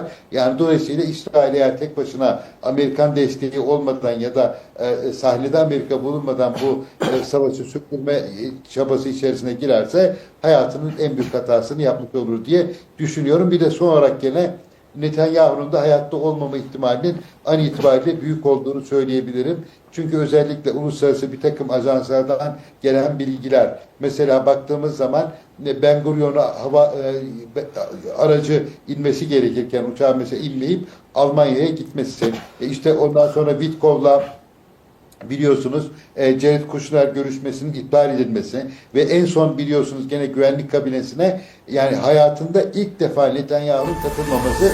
Çünkü Netanyahu kendi kabinesine güvenen bir adam değil, kimseye vekalet verecek biri değil. Niye bu adam buna katılmadı? Bir de biliyorsunuz Hintli bir gazeteci tutuklandı, evinin enkazını yayınladı Tel Aviv'de ve bu sonradan görüntüler silindi. Bir de mesela oğlu biliyorsunuz Netanyahu'nun Florida'da her gün işte 40 civarında tweet paylaşan kişi, bu oğul 3 gündür hiçbir ses duyulmuyor ve son olarak gene işte bir takım yani böyle ağıt yas görüntülerinin olduğu, Netanyahu aile çevrelerinin olduğu bir görüntü gene kısa vadeli fotoğrafı alındı X üzerinden, ama bu da sonradan silindi. Yani bunları toparladığımız zaman Netanyahu'nun hayatta olmama ihtimali büyük, ya da bir ihtimal daha var, o da çok yani yerin altında bir sığınağın içerisinde yaşıyor olabilir. Yani o Itamar Ben-Gvir ya da Bezalel Smotrich gibi isimler de ortada yok. Çünkü yani devrim muhafızları gerçekten de yemin ettiler. Biz bu 3 ismin kellesini mutlaka alacağız. Niye mağrurlusu olsun? Biz bunlara da suikast yapacağız dediler. Yani dolayısıyla gelişmeleri takip ediyoruz. Çok ilginç bir nokta var ama özellikle yani ben altını çizmek istiyorum son olarak. Yani Putin, Amerika arasındaki görüşmelere dikkat etmek lazım. Yani gerek Ukrayna savaşı üzerinden gerek işte Rus gazının uluslararası ekonomiye entegre edilmesi ve abluka'nın, ambargonun kaldırılması açısından yeni bir dönem başlıyor ve bu yeni dönemde beraber Trump-Putin ittifakının savaşı bitirme noktasında da son derece etkin ve belirleyici olacağı da açıkça sahada görünüyor. Müəllim, özür istəyirəm. Mən düşünürəm ki, bu Netanyahu'nun olub-olmaması elə bir indiki mərhələdə elə bir əhəmiyyət kəsb eləmir. Onun yerinə Naftali Bennett və yaxud da Avigdor Lieberman kim gəlirsə gəlsin eyni siyasəti davam etdirəcəklər. Sadəcə bax burada o Netanyahu'nun yaralı olması, ölməsi və yaxud digər faktlarla bağlı belə bir gərginlik yaradılması əslində Xamneyinin üzə çıxmasına hesablanmış addımdır ki, o da görüntülənsin və onu hədəfə alsınlar. Çünki indi bugün dünyada informasiya... O da ola bilər. Mən başqa bir şeydə, biz bayaq Turan müəllimlə bunu müzakirə elədik. Turan müəllim bunu söylədi. Başqa bir fikri də, onun fikrini də təkrarlamaq istəyirəm ki, əslində bu da bir daxilə oynayan bir aksiyadır. Bugün hamı ondan danışırsa, müharibəni unudub, İsrailin şəhərlərini vurmağı unutdu və İsrail əhalisi bir-bir oturub baxır, görün, bu özüdür, yoxsa özüdür. Əhalinin diqqətini yayındırmaq baxımından. İndi biz həmişə deyirik ki, İsrailin, Netanyahunun əlinə tarixi bir şans düşüb, unikal bir şans düşüb. Əslində İranın da əlinə bir şans düşüb ki, uzun müddətdən sonra bu problem hər bir halda bu və ya digər kökündən həll eləsin. Eləyə biləcəkmi? Kökündən olmasa belə ən azından baxın, burada Toxum müəllim toxundu İraq-İran müharibəsində 8 il müharibə çəkdi və o 8 il müharibədən İran qalib çıxdığına görə bu günə qədər gəlib çıxdı. İndi bu dəfə də bir qalib bu formada belə çıxsa belə, bu İran üçün çox belə bir güclü heç o olmasa da belə, mənim fikrim belədir ki, heç o baş verməsə də belə, hətta danışıqlar olsa da belə, elə ali dini liderin şəhid olması və bunun ətrafında yaranan mif bu rejimin özünün hakimiyyətini bir 30 il uzatdı. Yeni bir büt yarandı, yeni bir inam yeri yarandı. İran xalqı bu məsələdə çox həssasdır. Biz bilirik onlar o yası və s. və s. ümumiyyətlə o məqamlarda daha dərindən baxırlar. Amma ki, qaldı Elçin müəllim, üzr istəyirəm, bu qarşılıqlı, bəs onda bu məntiqi biz deyiriksə, onlar da bizim bu məntiqi bilirlər də. Bəs niyə bu partlayışlar, hücumlar davam etdirilir? Mən düşünürəm ki, Amerika Birləşmiş Ştatları da geriyə addım atmaq istəmir. İran tərəfi də geriyə addım atmaq istəmir. Danışıqlar prosesindən söhbət gedir. Və əgər, baxın, əgər Amerika Birləşmiş Ştatlarının özünün də, hətta Donald Trump'ın komandasından olan şəxslər, Avropadan olan liderlər, İsraildən olan şəxslər belə qeyd etdilər ki, rejimi bu şəkildə devirmək mümkün deyil. Əgər ora əskərin ayaq basmırsa, orada hadisələrə nəzarət etmirsə, rejimi devirmək mümkün deyil. Onda belə bir məntiq çıxır ki, bəs onda bu hücumlar niyə olur? Mən düşünürəm ki, bu hücumların belə bir məntiqlə yanaşsaq, bu hücumlar ona qədər aparacaq ki, hər bir halda bizim dediyimiz kimi tərəflərdən biri bu təşəbbüsü ortaya qoyacaq ki, masaya oturaq açıq şəkildə. Axı dedik, masaya ehtiyac yoxdur. Ehtiyac yoxdur. Hər iki tərəf, bir tərəf mən istədiyimə nail oldum, dağıtdım deyib, o biri tərəfdə heç nə əldə edə bilmədi deyib, müqavimət göstərdik, qalanımızı qoruduq. 12 günlük müharibədən sonra hər üç tərəf dedi ki, mən udmuşam. Bəli. İran da dedi, İsrail dedi, Amerika da dedi. Və danışıqlarda çox sorular başladı. Amma burada bir şey var, mən sizə bir şey deyim. Yəni, faktiki olaraq bu bizim cəmiyyətimizə də aid. Yəni, Azərbaycan xalqı özü müəyyən eləməlidir ki, hansı hakimiyyət istəyir, kimə etimad göstərir və biz bunu göstəririk ki, bu özünü doğruldur. Bəli, bizdə seçkilər keçirilir. Bəli, bizdə səsvermələr var və s. Yəni, institutlarımız oturuşub artıq.